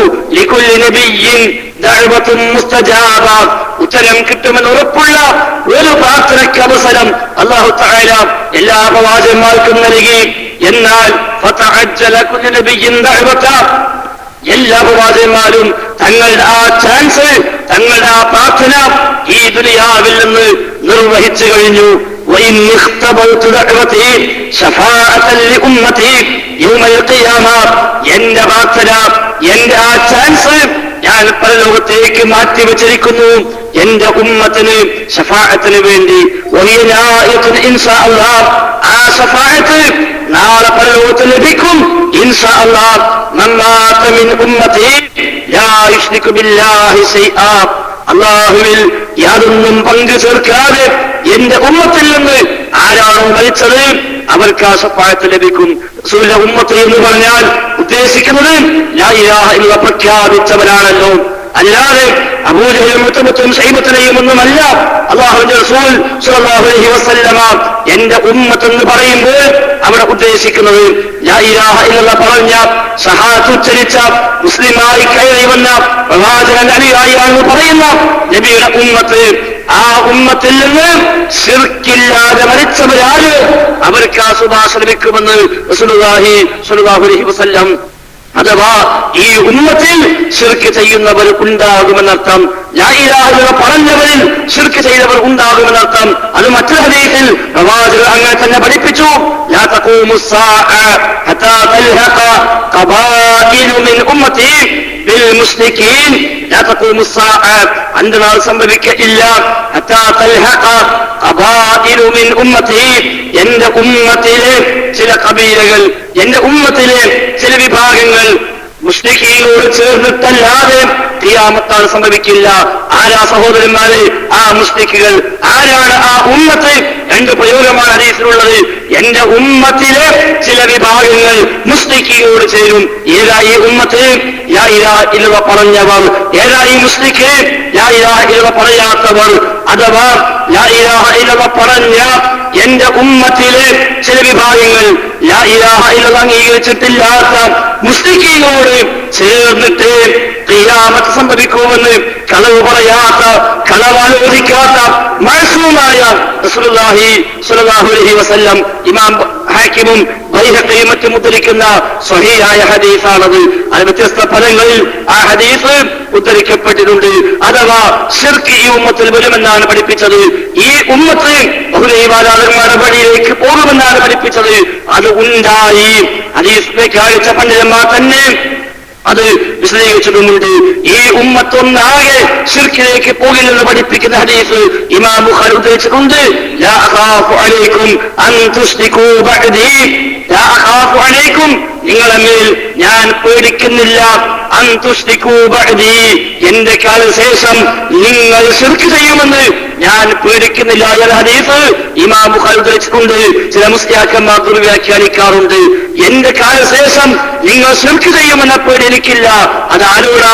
ഒന്നുകിൽ സ്വഹാബത്തിനെ ഉദ്ദേശിച്ചുകൊണ്ട്, സ്വഹാബ എന്റെ കാലശേഷം നിങ്ങൾ ശിർക്കിലേക്ക് പോകുമെന്നല്ല എന്റെ പേടി, മറിച്ച് വലാകിൻ അൻ തുബ്സതഅലൈക്കും ദുനിയാ നിങ്ങൾക്ക് ദുനിയാവ് വിശാലമാകുമെന്ന പേടിയെ എനിക്കുള്ളൂ എന്ന് പറഞ്ഞത് സ്വഹാബത്തിനെ കുറിച്ചായിരിക്കാം. ഒന്നുകിൽ നിങ്ങൾക്ക് സൗകര്യങ്ങൾ കൂടും, സാമ്പത്തിക ശേഷി കൂടും, അങ്ങനെ ആ ദുനിയാവിന് വേണ്ടി മത്സരിക്കും, അത് നിങ്ങൾ നാശത്തിന് ഹേതുവായി മാറുമെന്ന ആശങ്ക എനിക്കുണ്ട്.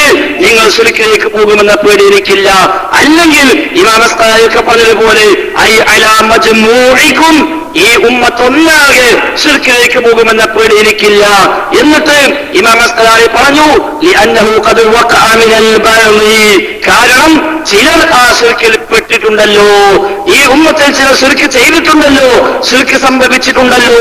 വൽഇയാദു ബില്ലാഹ് അല്ലാഹു കാക്കട്ടെ എന്ന് കൂടി ഇമാം അസ്ഖലാനി റഹിമഹുല്ലാഹ് ഫത്ഹുൽ ബാരി രേഖപ്പെടുത്തി കാണാൻ കഴിയും.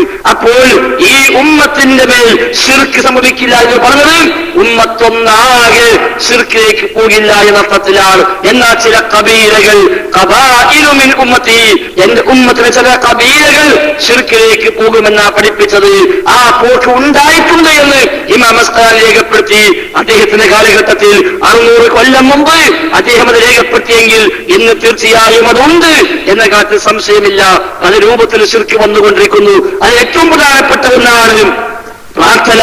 അല്ലാഹു അല്ലാത്തവരേക്ക് വഴിതിരിച്ച് വിടുക വഴി കൊടിയ ശിർക്കിൽ എന്ന് മുസ്ലിം ഉമ്മത്ത് എത്തിപ്പെട്ടു. ഒരുപക്ഷെ പലരും ചോദിക്കും, ആരാ വഹാബികളെ മഹാന്മാര് പ്രാർത്ഥിക്കുന്നത്? ആരാ മുജാഹിദീങ്ങളെ അമ്പിയായോട് തേടുന്നത്? ഞങ്ങളാരും അമ്പിയാക്കന്മാർ പ്രാർത്ഥിക്കുന്നില്ല, ഞങ്ങളാരും മഹാന്മാർ പ്രാർത്ഥിക്കുന്നില്ല.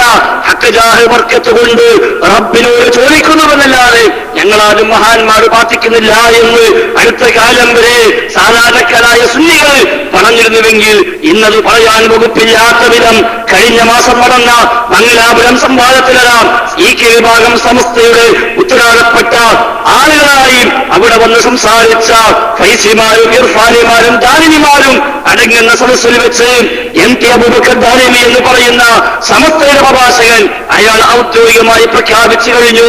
മുഹീദ്ദീൻ ശൈഖിനെ വിളിച്ചുകൊണ്ട് ആ ശൈഖിനോട് യാ ശൈഖ് മുഹീദ്ദീൻ ഇഹ്ദിനസ് സിറാത്തൽ മുസ്തഖീം സിറാത്തൽ ലദീന അൻഅംത അലൈഹിം ഗൈറിൽ മഗ്ദൂബി അലൈഹിം വലദ്ദാല്ലീൻ എന്നൊരാൾ തേടുകയും കേട്ടു നിൽക്കുന്നവർ ആമീൻ പറയുകയും ചെയ്താലും അത് തകരാറില്ല, അത് പ്രശ്നമില്ല, അത് കുഴപ്പമില്ല, അത് ശിർക്കല്ല, ശൈഖ് സുൽത്താവല്ലെന്ന് വിശ്വസിച്ചാൽ മതി എന്നാണ് MT അബൂബക്കർ ദാരിമി എന്ന് പറയുന്ന സമസ്തയുടെ പുരോഹിതൻ മംഗലാപുരത്ത് വെച്ച് കഴിഞ്ഞ മാസം 20-ാം തീയതി പ്രഖ്യാപിച്ചത്. സഹോദരന്മാരെ, ഈ ഒരു സ്വരം, ഈ ഒരു സംസാരം നമ്മളുമായൊക്കെ ബന്ധമുള്ള ഒരുപാട് സാധാരണക്കാരായ സുന്നികളുമായി ഞങ്ങളൊക്കെ പങ്കുവെച്ചപ്പോൾ അവരെ പറഞ്ഞില്ല, ഞങ്ങൾ അംഗീകരിക്കില്ല, ഞങ്ങൾ സമ്മതിക്കില്ല, മുഹീദ്ദീൻ ശൈഖിനോട് ഇഹ്ദിനസ് സിറാത്തൽ മുസ്തഖീം എന്ന് പറയാമെന്നോ അതിന് ആമീൻ ചൊല്ലാമെന്നോ അങ്ങനെ മുസ്ലിയാരും പറയില്ല. പറഞ്ഞിട്ടുണ്ട്, ഇതാ ക്ലിപ്പ് നിങ്ങൾ കണ്ടോളൂ എന്ന് പറഞ്ഞ് ക്ലിപ്പ് കാണിക്കുമ്പോൾ, സീഡി കൽപ്പിക്കുമ്പോൾ സാധാരണക്കാരായ സുന്നികൾക്ക് പോലും അംഗീകരിക്കാൻ സാധിക്കുന്നില്ല. പക്ഷെ അവിടെയാണ് മുസ്ലിയാക്കന്മാർ എത്തിയിരിക്കുന്നത്. ആ ഒരു 13 മിനിറ്റ് നിങ്ങൾ ക്ലിപ്പാക്കി എല്ലാവരെയും കേൾപ്പിക്കണമെന്ന് സാന്ദർഭികമായി ഓർമ്മപ്പെടുത്തുകയാണ്.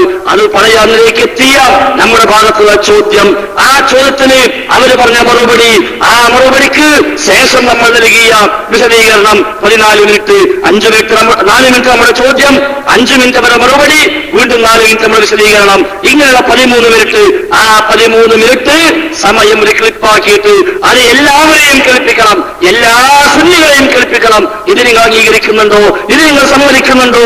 പള്ളിയിലെ മുസ്ലിയാക്കന്മാരോട്, ഉസ്താദുമാരോട്, നമ്മുടെ ഖതീബുമാരോട്, ഖാദിമാരോട് എല്ലാം ചോദിക്കണം, ഇത് ശരിയാണോ, നിങ്ങൾ സമ്മതിക്കുന്നുണ്ടോ? അന്നത്തെ ചോദ്യം തന്നെ പ്രത്യേകം ശ്രദ്ധേയമായിരുന്നു. ഫാത്തിഹ സൂറയിൽ നമ്മൾ പറയുന്ന ഇഹ്ദിനസ് സിറാത്തൽ മുസ്തഖീം എന്ന് പറഞ്ഞിട്ടാണ് ഞാൻ ചോദ്യം ഉന്നയിച്ചത് തന്നെ.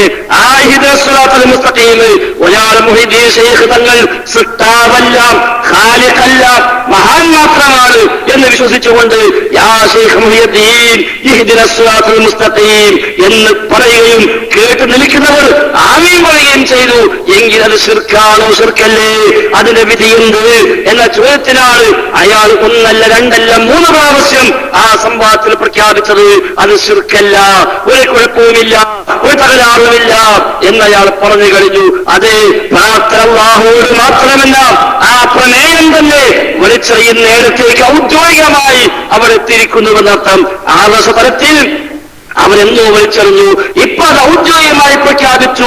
ഇഹ്ദിനസ് സിറാത്തൽ മുസ്തഖീം അടക്കം ശൈഖന്മാരോട് തേടാം എന്ന് പറയുന്നിടത്തേക്ക് അവർ അത് വലിച്ചെങ്കിൽ നാം തിരിച്ചറിയേണ്ടതുണ്ട്, ഇത് ഇസ്ലാമിന്റെ വഴിയല്ല, ഇത് ദീനിന്റെ മാർഗമല്ല.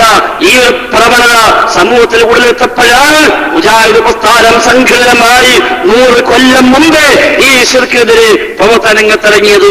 റബ്ബിനോട് പ്രാർത്ഥിക്കാവൂ എന്ന്, അവനോട് സഹായം തേടാവൂ എന്ന്, അവനോട് ഇസ്തിഗാസ ചെയ്യാവൂ എന്ന് സമുദായത്തെ പഠിപ്പിച്ചു. നാം ഒന്ന് വിശദീകരിച്ചു കൊടുത്തു.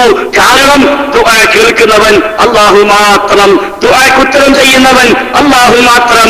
കാരണം നമ്മളൊക്കെ റബ്ബിനോട് പ്രഖ്യാപിക്കുന്നു, അല്ലാഹുവിനെ വിളിച്ചുകൊണ്ട് പല പ്രാർത്ഥനകൾ നമ്മൾ പറയുന്നു, ഇന്നക സമീഉദ് ദുആ, റബ്ബേ നീയാണല്ലോ ദുആ കേൾക്കുന്നവൻ, നീയാണല്ലോ പ്രാർത്ഥന കേൾക്കുന്നവൻ എന്ന് പ്രവാചകന്മാരുടെ പ്രാർത്ഥന വിശുദ്ധ ഖുർആൻ എടുത്തു ധരിച്ചപ്പോൾ നമ്മെ പരിചയപ്പെടുത്തിയിട്ടുണ്ട്.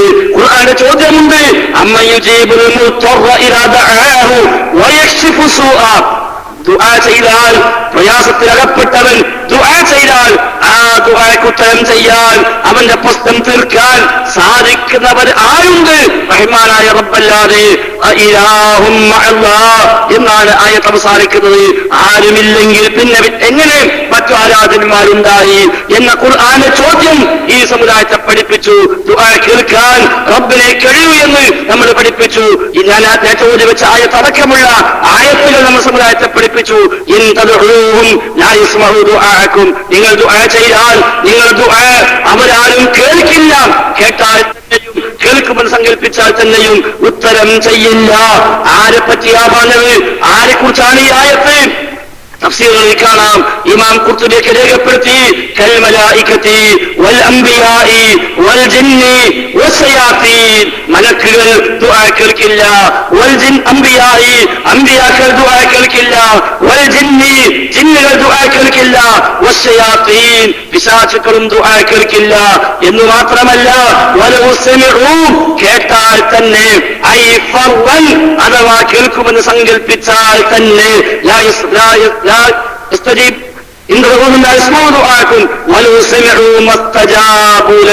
കേൾക്കുമെന്ന് സങ്കല്പിച്ചാൽ തന്നെ ഉത്തരം ചെയ്യാനുമാവില്ല എന്ന് ഖുർആൻ അർത്ഥശങ്കയില്ലാത്ത വിധം ഖുർആൻ വ്യക്തമായി പഠിപ്പിച്ചു. ഈ ആയത്തുകൾ നാം മുസ്ലിം സമുദായത്തെ പഠിപ്പിച്ചു. ആളുകൾ തൗഹീദ് ഗ്രഹിച്ചു. കൂട്ടം കൂട്ടമായി ഇസ്ലാഹി പ്രസ്ഥാനത്തിന്റെ വേദിയിലേക്ക് ആളുകൾ ധാരാളമായി മാറി വന്നു. തൗഹീദ് ഉൾക്കൊണ്ടു.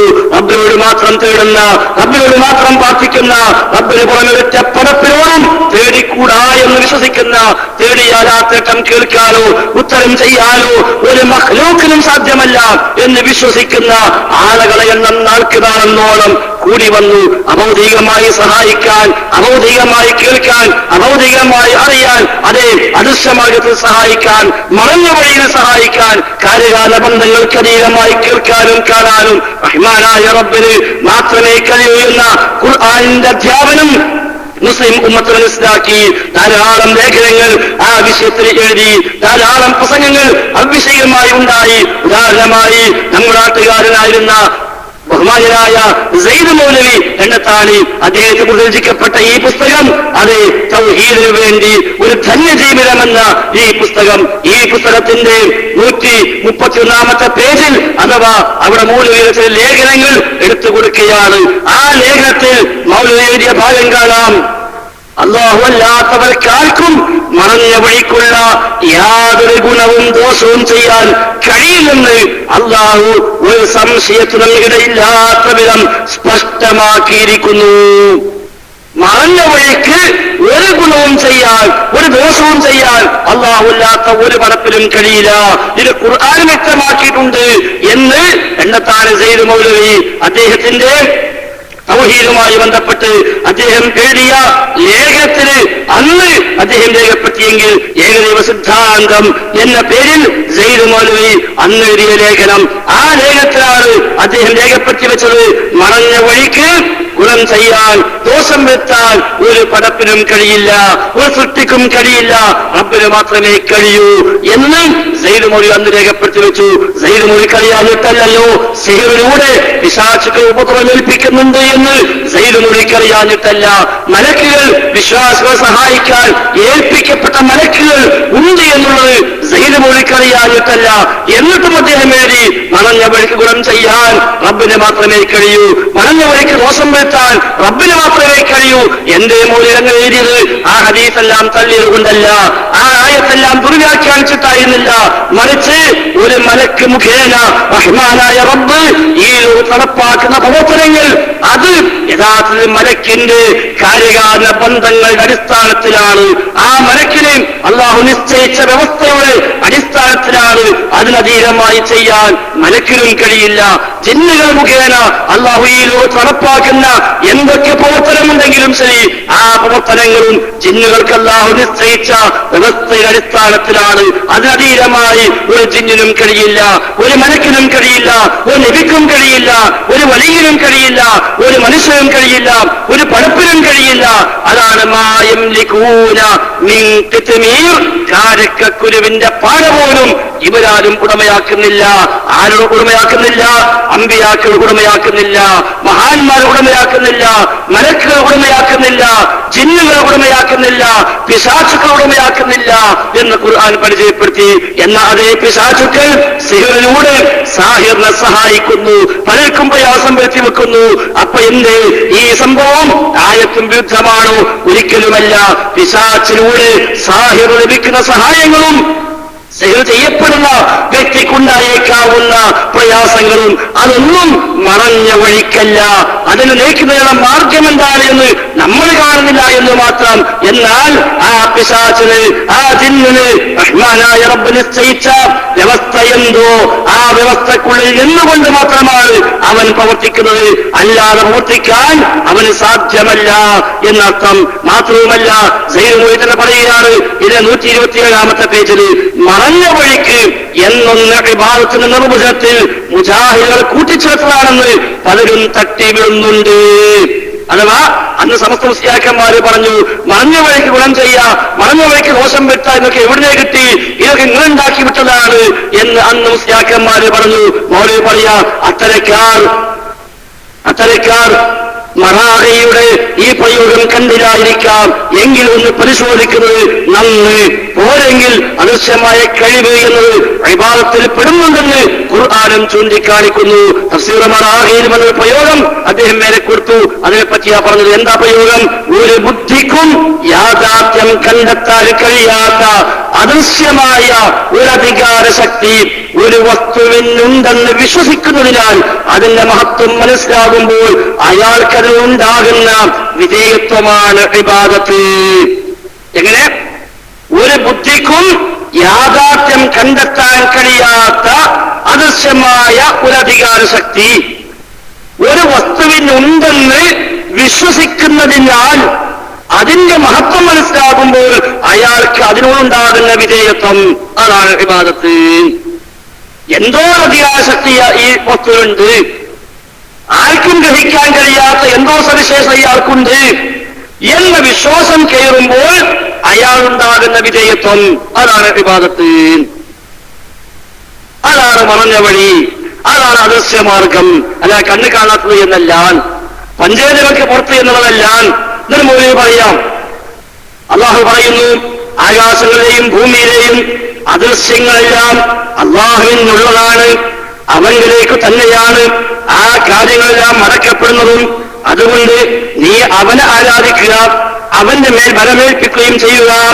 എന്റെ നാഥൻ നിങ്ങൾ പ്രവർത്തിക്കുന്നതിനെ കുറിച്ച് ഒട്ടും അശ്രദ്ധനല്ല. ഇവിടെ അദൃശ്യ കാര്യങ്ങളെല്ലാം അള്ളാഹുവിനുള്ളതായതുകൊണ്ട് അവന് ഇബാദത്ത് ചെയ്യണമെന്ന് പറഞ്ഞിരിക്കുന്നു. അതിനാൽ ഇബാദത്തിൽ മറഞ്ഞ വഴി എന്നൊരു വസ്തുതയുണ്ടെന്ന് മനസ്സിലായി. ആകയാൽ അദൃശ്യമാർഗത്തിൽ എന്നത് മുജാഹിദ് ഉണ്ടാക്കിയതല്ല എന്ന് ഇനിയെങ്കിലും മനസ്സിലാക്കുക. അപ്പൊ അദൃശ്യമാർഗത്തിൽ ഗുണം ചെയ്യാൻ, ദോഷം വരുത്താൻ റബ്ബിന് മാത്രമേ കഴിയൂ. എല്ലാ മലക്കളും മുഖേന റബ്ബ് പല സഹായങ്ങളും പല വിശ്വാസികൾക്കും ചെയ്തുകൊണ്ടിരിക്കുന്നു. ഹഫളത്ത് ചെയ്യുന്ന മലക്കുണ്ടെന്ന് ഖുർആൻ പരിചയപ്പെടുത്തുന്നു. അത് അദൃശ്യമാർഗമാണോ? അല്ല. ജിന്നുകൾ മുഖേന ലോകത്ത് പല പ്രവർത്തനങ്ങളും റഹ്മാനായ റബ്ബ് നിശ്ചയിച്ചിരിക്കുന്നു. അത് അദൃശ്യമാർഗത്തിലെ പ്രവർത്തനമാണോ? അല്ല. മറഞ്ഞു വയ്ക്കുന്ന പ്രവർത്തനമാണോ? അല്ല. നമ്മെ അപേക്ഷിച്ച് നമ്മുടെ കണ്ണിൽ നിന്ന് അത് മറഞ്ഞു വന്നല്ലാതെ ഇബാദത്തിൽ നിശ്ചയിക്കപ്പെട്ട ഇബാദത്തിൽ ഉദ്ദേശിക്കപ്പെടുന്ന മറഞ്ഞ വഴി എന്ന മറഞ്ഞ വഴി ജിന്നിനുമില്ല, മലക്കിനുമില്ല. അത് റഹ്മാനായ റബ്ബിന് മാത്രം. ആ മറഞ്ഞ വഴിക്ക് ഈ ലോകത്ത് നടക്കുന്ന വല്ലതുമുണ്ടെങ്കിൽ അത് മുഅ്ജിസത്തും കറാമത്തും മാത്രമാണ്. മുഅ്ജിസത്തും കറാമത്തും മറഞ്ഞ വഴിക്കാണ്, അസാധാരണ മാർഗത്തിലാണ്, കാര്യകാല ബന്ധങ്ങൾക്ക് അതീതമാണ്, അഭൗതിക മാർഗത്തിലാണ്. ആ മുഅ്ജിസത്തും കറാമത്തും ആവട്ടെ അല്ലാഹു തആല നേരിട്ട് നടപ്പാക്കുന്നതാണ്. ആരിലൂടെ വന്നുവോ അവർക്കതിൽ ഒരു പങ്കുമില്ല. ഒരു നബിയുടെ മുഅ്ജിസത്തുണ്ടായാൽ ആ നബിക്കതിൽ പങ്കില്ല. അതുകൊണ്ടാണല്ലോ തന്റെ വടി താഴോട്ടിട്ട് ആ വടി സർപ്പമായി മാറിയപ്പോൾ മൂസാ നബി സ്വല്ലല്ലാഹു അലൈഹി വസല്ലം പേടിച്ചു പിന്മാറിയെന്ന് ഖുർആൻ പരിചയപ്പെടുത്തി. സ്വന്തം കൈവാടി പേടിച്ചു പിന്മാറില്ലല്ലോ. പേടിച്ചു പിന്മാറി അള്ളാഹു വിളിച്ചു, ലാ തഖഫ്, താങ്കൾ പേടിക്കേണ്ടതില്ല, ഇന്നക അൻതൽ അഅ്ലാ, താങ്കൾ തന്നെയാണ് വിജയിക്കുക എന്ന് അള്ളാഹു വിളിച്ചു. അതേപോലെ എടുത്തോളൂ, പിടിച്ചോളൂ ആ വടിയെ എന്ന് പറഞ്ഞു. തുലസിയെ വെച്ച് ആ വടി താഴോട്ടിട്ട് പാമ്പായി മാറിയപ്പോൾ അദ്ദേഹം ഭയപ്പെട്ടു, പിന്തിരിഞ്ഞു. അല്ലാഹു വിളിച്ചു, പേടിക്കരുത്, ഖുൽഹാ വലാ തഖഫ് സനുഈദുഹാ സിറതഹൽ ഊലാ, ഖുൽഹാ, ആ വടി എടുത്തോളൂ, വലാ തഖഫ്, പേടിക്കരുത്, സനുഈദുഹാ സിറതഹൽ ഊലാ, അതിൽ ആദ്യ മറ്റേ രീതിയിലേക്ക് നാം അതിനെ മാറ്റിക്കൊണ്ടുവരും എന്ന് അല്ലാഹു വിശദീകരിച്ചു കൊടുത്തു. അങ്ങനെ സർപ്പമായി വരുന്ന ആ സർപ്പത്തെ മൂസാ നബി ഇസ്ലാം പിടിക്കുന്നതോടുകൂടി അത് വടിയായി മാറുന്നു എന്നർത്ഥം. അപ്പോൾ മുഅ്ജിസത്താണെങ്കിലും കറാമത്താണെങ്കിലും അത് അദൃശ്യ മാർഗത്തിലാണ്, അത് മാന്യ മാർഗത്തിലാണ്. അതാവട്ടെ റഹ്മാനായ റബ്ബ് നേരിട്ട് നടപ്പാക്കുന്നു, ഒരു സൃഷ്ടിക്കുകയും കൈവരിപ്പെട്ടതല്ല. അതുകൊണ്ട് അല്ലാഹു റസൂലോട് പോലും അല്ലാഹു തആല പറയാൻ പറഞ്ഞത്, എന്റെ ഇഷ്ടപ്രകാരം ദൃഷ്ടാന്തം കൊണ്ടുവരാൻ എനിക്കാവില്ല എന്ന് പറയൂ നബിയെ എന്ന് അല്ലാഹു തആല നബിയോട് ആവശ്യപ്പെട്ടതും ആ ഒരു അർത്ഥത്തിൽ തന്നെയാണ്. പക്ഷേ ഇപ്പോൾ ചില ആളുകൾ മുജാഹിദ് പ്രസ്ഥാനത്തിന്റെ പേരിൽ അറിയപ്പെട്ടിരുന്ന ചില ആളുകൾ തന്നെയും ഈ രംഗത്ത് അപകടകരമായ ചില വാദങ്ങളിലേക്ക് എത്തിപ്പെട്ടു എന്നത് കൂടി ഈ വിഷയത്തിന്റെ ഭാഗമായി പറയാതിരിക്കാനാവില്ല. ഈ നാളിതുവരെയും പഠിപ്പിച്ച സയ്യിദ് മൗലവി രേഖപ്പെടുത്തിയ, അതിനു മുമ്പ് കെ എം മൗലവി മുതൽ ഇങ്ങോട്ടുള്ള നമ്മുടെ പൂർവ്വകാല പണ്ഡിതന്മാരും നേതാക്കന്മാരും രേഖപ്പെടുത്തി വെച്ചതും ഖുർആനും ഹദീസും പരിചയപ്പെടുത്തിയതുമായ ലോകത്ത് തർക്കമില്ലാതെ അംഗീകരിച്ച പോലെ അഹ്ലുസുന്നയുടെ ആദർശമായ ഈ ഒരു ആദർശത്തിന് വിരുദ്ധമായി പുതിയ ചില രീതികൾ വന്നുകൊണ്ടിരിക്കുന്നു പല ഭാഗങ്ങളിൽ നിന്നായി. അല്ലാത്തവർ ഏതായാലും ഉണ്ട്. ഞാൻ നേരത്തെ പറഞ്ഞുവല്ലോ, ഇഹ്ദിന സിറാത്തൽ മുസ്തഖീം എന്നുവരെ തേടാമെന്ന് പറഞ്ഞു കഴിഞ്ഞു. എന്നാൽ അത്തരം ആളുകൾക്കെതിരെ മറുപടി പറഞ്ഞിരുന്ന അദൃശ്യ മാർഗവും അഭൗതിക മാർഗവും ഒക്കെ എന്താണെന്ന് വിശദീകരിച്ചിരുന്ന ചില ആളുകൾ തന്നെയും ഇപ്പൊ പറയാൻ തുടങ്ങി മലക്കുകൾ പ്രാർത്ഥന കേൾക്കുമെന്ന്. നഊദുബില്ലാഹ്. 2 ദിവസം മുമ്പ് പുളിക്കൽ മുഖാമുഖ വേദിയിൽ അനീഫ് കായക്കുടിയോട് ഒരു ചോദ്യം, റഖീബ് അതീദ് പ്രാർത്ഥന കേൾക്കുമോ ഇല്ലേ? റഖീബ് അതീദ് ഞാൻ ദുആ ചെയ്താൽ ആ ദുആ അവർ കേൾക്കുമോ ഇല്ലേ? കായക്കുടിയുടെ മറുപടി കേൾക്കുമെന്നാണ്, ദുആ കേൾക്കുമെന്നാണ്. ആ കായക്കുടിയെ നമുക്കറിയാമല്ലോ, അദ്ദേഹം പ്രസംഗിച്ച പഴയ സീഡികൾ ഏതെടുത്ത് പരിശോധിച്ചാലും ശരി, ആ സീഡുകൾ മുഴുവനും അദ്ദേഹം കൃത്യമായി എന്നും ഓതിരുന്ന ആയത്താണ് എന്ന് അദ്ദേഹം അതിന് വിശദീകരണം കൊടുക്കാറുണ്ട്. ഇമാം ഖുർത്തുബിയുടെ തഫ്സീറിൽ നിന്ന് കൽമലായികത്തി വൽ അംബിയാഇ വൽ ജിന്നി വശയാതീൻ, മലക്കുകളെ പോലെ, നബിമാരെ പോലെ, പിശാചുക്കളെ പോലെ, ജിന്നുകളെ പോലെ എന്ന് അന്ന് അദ്ദേഹം തഫ്സീറും വായിക്കാറുണ്ട്. എന്നാണ് ആ തഫ്സീറിൽ നിന്ന് മലായികത്ത് മാറ്റി നിർത്തപ്പെട്ടത്. നിങ്ങൾ ദുആ ചെയ്താൽ ലാ യസ്മഉ ദുആഅക്കും, ദുആ കേൾക്കില്ല. ആര്? കൽമലായിക, മലക്കുകളെ പോലെ. വൽ അംബിയ, അംബിയാക്കളും കേൾക്കില്ല. വൽ ജിന്നി, ജിന്നും കേൾക്കില്ല. വശയാതീൻ, ശൈത്താന്മാരും കേൾക്കില്ല. പക്ഷേ 100,000 തവണ ആ തഫ്സീർ സ്റ്റേജിൽ ഉദ്ധരിച്ചിട്ടുള്ള അരീഫ്കായെ കൂടി ഇപ്പൊ പറയുന്നു മലക്കുകൾ പ്രാർത്ഥന കേൾക്കും. ഖുബൂരികൾ പറയുന്നു മഹാന്മാർ പ്രാർത്ഥന കേൾക്കും. കായക്കുടി പറയുന്നു മലക്കുകൾ പ്രാർത്ഥന കേൾക്കും. അതാ ഞങ്ങൾ പറഞ്ഞത് ഇത് അപകടത്തിലേക്കാണ് എന്നുള്ളത്. ഒരു കൊല്ലം മുമ്പ് 2012 അവസാനത്തോടുകൂടി ആദർശ രംഗത്ത് മാറ്റം വരുത്തി ജിന്നിനെയും മലക്കിനെയും അഭൗതികമാക്കി മാറ്റിയപ്പോൾ തന്നെ നമ്മളൊക്കെ അപകടം മനസ്സിലാക്കി. നമ്മളൊക്കെ പറഞ്ഞു ഇത് അപകടമാണ്, ഇത് വല്ലാത്ത പ്രയാസമുണ്ടാക്കുമെന്ന് പറഞ്ഞു. പക്ഷെ അന്ന് ഒരിക്കൽ ഉൾക്കൊള്ളാനായില്ല. അങ്ങനെ മൂവാറ്റുപുഴയിലും വാദപ്രയോഗം നടന്നു AP സുന്നികളുമായിട്ട്. ഇന്ന് അവർ സംഭവത്തിനകത്ത് കാര്യമാക്കേണ്ട, അത് മുടിയൊന്നാകെ കെട്ടിക്കുടുങ്ങി ആകെ പ്രയാസപ്പെട്ട് നിൽക്കുന്നതുകൊണ്ട് ഇപ്പൊ സമ്മാനം പോയിട്ട് മര്യാദക്കൊന്ന് എഴുത്തെടുക്കാൻ പോലും കഴിയാത്ത കുളത്തിലാ ഇപ്പൊ സഖാഹിമാരുള്ളത്, AP സുന്നികളുള്ളത്. അതുകൊണ്ട് പക്ഷെ ഒരു സൈലന്റ് ആയിട്ടുണ്ടാവാം. ആവട്ടെ, അന്ന് മൂവാറ്റുപുഴ വെച്ച് വാദപ്രയോഗം നടന്നു. നൗഷാദ് ഹസനിയുമായി നടത്തിയ ആ സംവാദത്തിൽ അനസ് മുസ്ലിയാരും അനീഫ് കായക്കുടിയും പങ്കെടുത്തു. അങ്ങനെ അനീഫ് കായക്കുടിയോട് അന്ന് നൗഷാദിന് ചോദ്യമുണ്ടായിരുന്നു ഈ വിഷയവുമായി ബന്ധപ്പെട്ട്. ജിന്നും മലക്കും അഭൗതികമാണ് എന്ന് നിങ്ങൾ ഇപ്പൊ പറയുന്നുവല്ലോ, എന്നാൽ നിങ്ങൾ പണ്ട് പറഞ്ഞതോ അഭൗതികമായ കഴിവുകൾ റബ്ബിന് മാത്രമുള്ളതാണ് എന്ന, അഭൗതികമായ സഹായം ചെയ്യാനും അഭൗതികമായി ദോഷം വരുത്താനും റബ്ബിനെ കഴിയൂ എന്നല്ലേ നിങ്ങൾ പണ്ട് പറഞ്ഞത്. ഇപ്പോൾ നിങ്ങൾ പറഞ്ഞു കഴിഞ്ഞു ജിന്നും മലക്കും അഭൗതികമാണെന്ന്. അതേ നിങ്ങൾ പറയുന്നു സിഹർ യാഥാർത്ഥ്യമുണ്ടെന്ന്. അഥവാ സിഹർ യാഥാർത്ഥ്യമുണ്ടാകണമെങ്കിൽ സിഹറിൽ പിശാച് ഇടപെടണമല്ലോ. പിശാചിനെ പൂജിച്ചുകൊണ്ട്, പിശാചിനെ പ്രീതിപ്പെടുത്തിക്കൊണ്ട്, പിശാചിനെ സഹായം ഉപയോഗപ്പെടുത്തിക്കൊണ്ടാണല്ലോ സിഹർ ചെയ്യുന്നത്. ആ സിഹർ യാഥാർത്ഥ്യമുണ്ടെന്ന് നിങ്ങൾ സമ്മതിക്കുന്നു. അഥവാ പിശാച് ഉപദ്രവിക്കുമെന്ന് നിങ്ങൾ സമ്മതിക്കുന്നു. പിശാചാവട്ടെ അഭൗതികമാണ് താനും. അപ്പോൾ അഭൗതികമായ ഉപദ്രവം റബ്ബല്ലാത്തവരും ചെയ്യുമെന്ന് നിങ്ങളും സമ്മതിക്കേണ്ടി വന്നില്ലേ? സിഹർ യാഥാർത്ഥ്യമുണ്ടെന്ന് പറഞ്ഞതോടുകൂടി നിങ്ങൾ തൗഹീദും പൊളിഞ്ഞില്ലേ? നിങ്ങളും മുശ്രിക്കായി മാറി. അറിയില്ലേ എന്ന് നൗഷാദ് അലൈഹിസ്സലാം ചോദിച്ചപ്പോൾ ഹനീഫ് കായ്ക്കൂടെ എന്താ പറഞ്ഞത്? അഭൗതികമായി സഹായിക്കുമെന്നോ ദോഷം ചെയ്യുമെന്നോ വിശ്വസിച്ചാൽ ശിർക്കില്ല, അത് പ്രകാരം തേടിയാലേ ശിർക്കുള്ളൂ. അഭൗതിക കഴിവുണ്ടെന്ന് വിശ്വസിച്ചാൽ കുഴപ്പമൊന്നുമില്ല, തേടിയാലാ പ്രശ്നം. അപ്പോഴാണ് നൗഷാദിന്റെ ചോദ്യം, അങ്ങനെയാണെങ്കിൽ മുഹീദ്ദീൻ ശൈഖ് അഭൗതികമായി സഹായിക്കുമെന്ന് വിശ്വസിക്കുന്നു, തേടുന്നില്ല, ശിർക്കല്ല സമ്മതിക്കൂ? മുഹീദ്ദീൻ ശൈഖ് അഭൗതികമായി സഹായിക്കും, ഞങ്ങളെ വിളി കേൾക്കും, ആ വിളിക്ക് ഉത്തരം ചെയ്യാനും കഴിയും, പക്ഷെ നിങ്ങൾ വിളിക്കുന്നില്ല, ആ വിശ്വാസം നിങ്ങൾക്കെന്ത്? ഇത് ശിർക്കാണെന്ന് നിങ്ങൾ എങ്ങനെ പറയും എന്ന ചോദ്യത്തിന് കായക്കുറിക്ക് മറുപടി ഉണ്ടായില്ല. ഒരു കൊല്ലം അദ്ദേഹം ഗവേഷണം ചെയ്തു, ഒരു കൊല്ലം അദ്ദേഹം തെരഞ്ഞെടുന്നു, ഇപ്പൊ ഉത്തരം കിട്ടി. ആ ഉത്തരം പുളിക്കലിൽ പറഞ്ഞു, അത് ദുആ കേൾക്കും അല്ലാഹു അല്ലാത്തവർ, ദുആ കേൾക്കും അല്ലാഹു അല്ലാത്തവർ. മലക്ക് കേൾക്കുമെങ്കിൽ റബ്ബല്ലാത്ത ഏതെങ്കിലും ഒരു പടപ്പ് ദുആ കേൾക്കുമെന്ന് വന്നാൽ തൗഹീദ് പൊളിഞ്ഞില്ലേ? റബ്ബല്ലാത്ത ഒരൊറ്റപ്പടപ്പ് ഏതെങ്കിലും സൃഷ്ടി ദുആ കേൾക്കുമെന്ന് വന്നാൽ എത്ര ആയത്ത് ഒഴിവാക്കണം? എങ്കിൽ പിന്നെ എന്ന ആയത്ത് ഇതെങ്ങനെയാണാവോ അനിഫ്കായി കൂടി ഓതുക? എന്താണാവോ ചെയ്യുക? തഫ്സീർ ഖുർത്തുബി ആയത്ത് കാണാപാഠം പഠിക്കുന്ന പോലെ പഠിച്ച വിശദീകരണ ഭാഗമാണല്ലോ ഫാത്തിർ സൂറയിലെ 14-ാമത്തെ ആയത്തിന്റെ തഫ്സീർ. ആ തഫ്സീർ അദ്ദേഹം എന്താണാവോ ചെയ്യുക? നഊദു ബില്ലാഹ്. ഇതാണ് പ്രമാണം വിട്ടാൽ, തൗഹീദ് വിട്ടാൽ ആകാശത്തിന് വീണവനെ പോലെ എന്ന പ്രയോഗമാണ് യഥാർത്ഥത്തിൽ ഇവിടെ അന്വർത്ഥമായി മാറുന്നത്. എന്നാൽ 10 കൊല്ലം മുമ്പ് മടവൂരിയായ അബ്ദുസ്സലാം സുല്ലമി ഈ വിവാദവുമായി വന്നപ്പോൾ അന്ന് നമ്മളൊക്കെ പഠിപ്പിച്ചെന്താ? അന്ന് അവരോട് പറഞ്ഞു, ഇല്ല സുല്ലമി, താങ്കൾക്ക് അബദ്ധം പറ്റിയിരിക്കുന്നു, താങ്കൾക്ക് അബദ്ധം പറ്റിയിരിക്കുന്നു. അഭൗതികമായി സഹായിക്കാനും ദോഷം വരുത്തുവാനും റബ്ബിന് മാത്രമേ കഴിയൂ. കാര്യകാരണ ബന്ധങ്ങൾ ശരീരമായി കഴിവുള്ളവൻ അള്ളാഹു മാത്രമാണ്, ജിന്നും മലക്കുമൊന്നും ആ കഴിവുള്ളവർ അല്ല എന്ന് നമ്മൾ പഠിപ്പിച്ചു. അന്ന് വിവാദം വന്നപ്പോൾ അമീർ പൈസ അമ്പരക്കടവ് ആ വിവാദത്തിനിടയിൽ ചെറിയ മുതൽ പ്രാർത്ഥിക്കാൻ വേണ്ടി പ്രത്യക്ഷപ്പെട്ടു നോക്കി.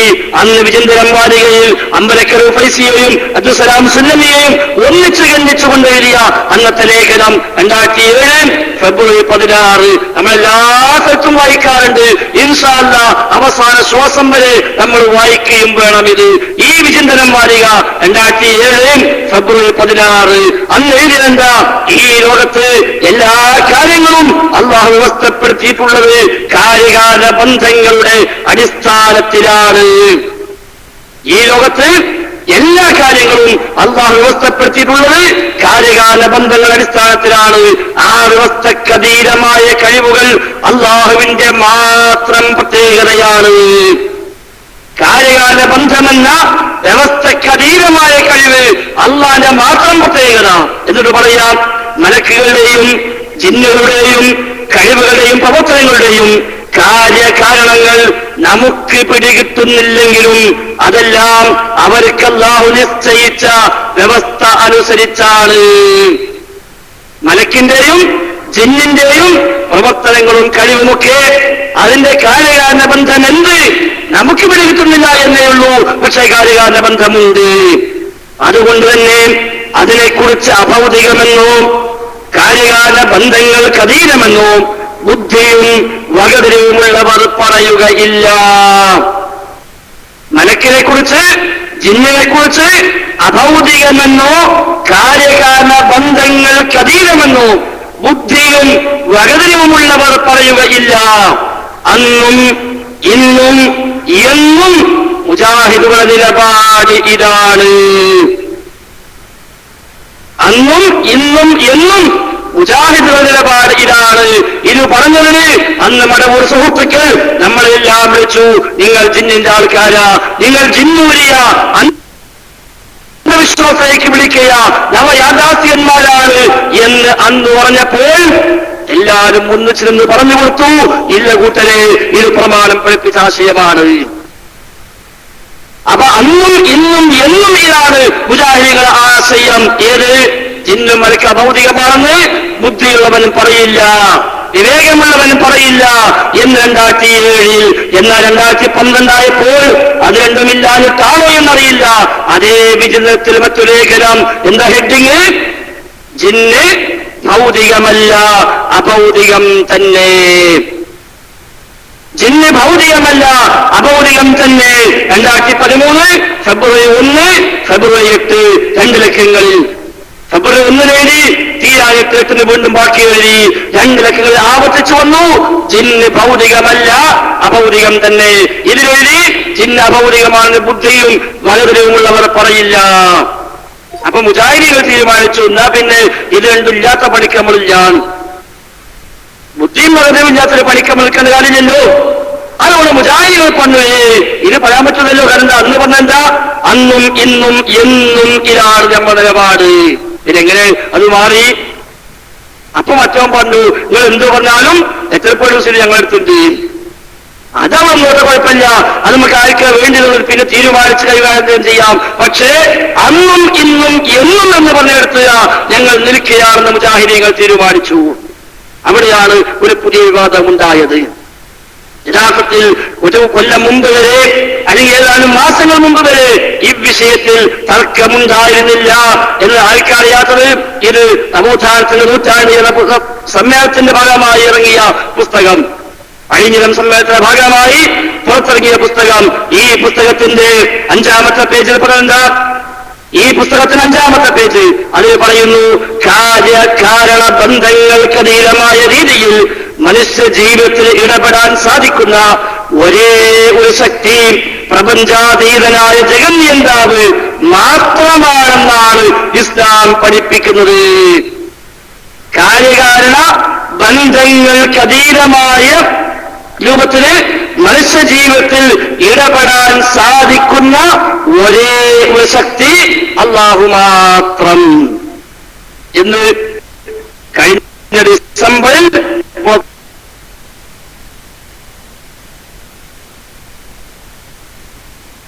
പുസ്തകം ഒരു കൊല്ലം കഴിഞ്ഞിട്ടില്ല. സാറിയാലോ പറഞ്ഞത്, ഞാൻ ജിന്നിനെ കണ്ടിട്ടുണ്ട്. ജിന്ന് മൂപ്പ തലയിൽ കൂടി കാലെടുത്ത് പോയി മൂപ്പ യോഗത്ത് പറഞ്ഞത്.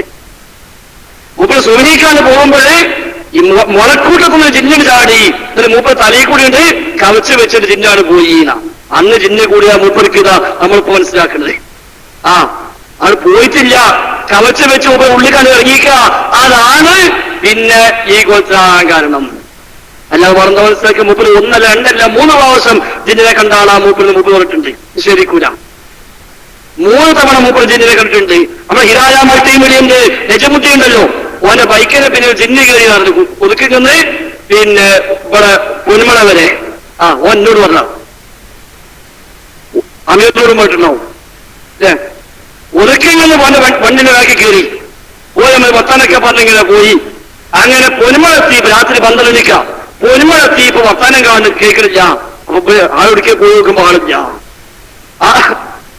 അന്ന് ജിന്ന് ഭൗതിക ഒരിക്കൽ ഇവ ഓനെ സംബന്ധിച്ച ഭൗതിക. അപ്പൊ അതൊന്നും ഇറങ്ങിപ്പോയിട്ടില്ല. അർത്ഥം ബൈക്കുമെന്ന് ഇറങ്ങിയിട്ടുള്ളൂ, സംഗതി ഓനെ പിന്നാലെ തന്നെ ഉണ്ട് എന്ന് മനസ്സിലായി. അങ്ങനെയാണ് പല മനുഷ്യന്മാർക്ക് ഇപ്പൊ മാറ്റി പറയേണ്ടി വന്നത്. ഇപ്പൊ അങ്ങനെ കൂടി വന്നപ്പോ ദുആ കേൾക്കും മലക്ക്. ഇനി കുറച്ച് കഴിഞ്ഞാൽ ജിന്നും ദുആ കേൾക്കുന്നു വരും, പറയേണ്ടി വരും. മലക്ക് ദുആ കേൾക്കുമെന്ന് പറയാൻ എന്തു ന്യായമാണോ പറഞ്ഞത്, അതേ ന്യായം വെച്ചിട്ട് ജിന്നും ദുആ കേൾക്കുന്നു പറയണ്ടേ? എങ്ങനെ പറയാതിരിക്കുക?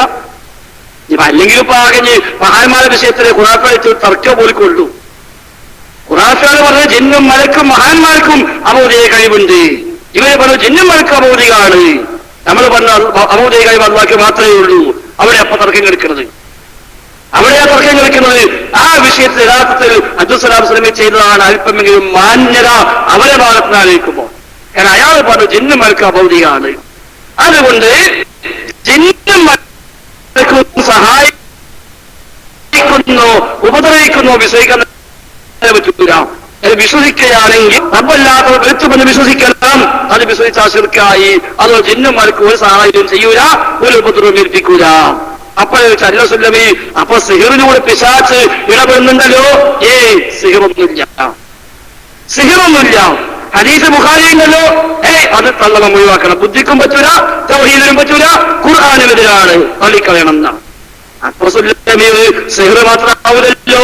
വേറെ എത്ര ഹദീസൊക്കെ ഉണ്ട്. ഞാൻ കൊണ്ടുപോകാൻ നോക്കട്ടെ. കൊണ്ടുപോയി കൊടുത്തു നോക്കുമ്പോഴോ 60 ഹദീസ് മൂപ്പ തള്ളി. 60 ഹദീസ്. കാരണം എന്താ? മൂപ്പര് ചെയ്തത് മാന്യതയാണ്. ആ 60 ഹദീസ് എടുത്താൽ മൂപ്പര് കണക്ക് പറയാൻ തൗഹീദ് പോയി. ഒന്നുകിൽ തൗഹീദ് എടുക്കുക, ഹദീസ് തള്ളുക, അല്ലെങ്കിൽ ഹദീസ് എടുക്കുക, തൗഹീദ് തള്ളുക. മൂപ്പര് മനസ്സിലാക്കി തൗഹീദ് എടുക്കുക, ഹദീസ് പോയിക്കോട്ടെ.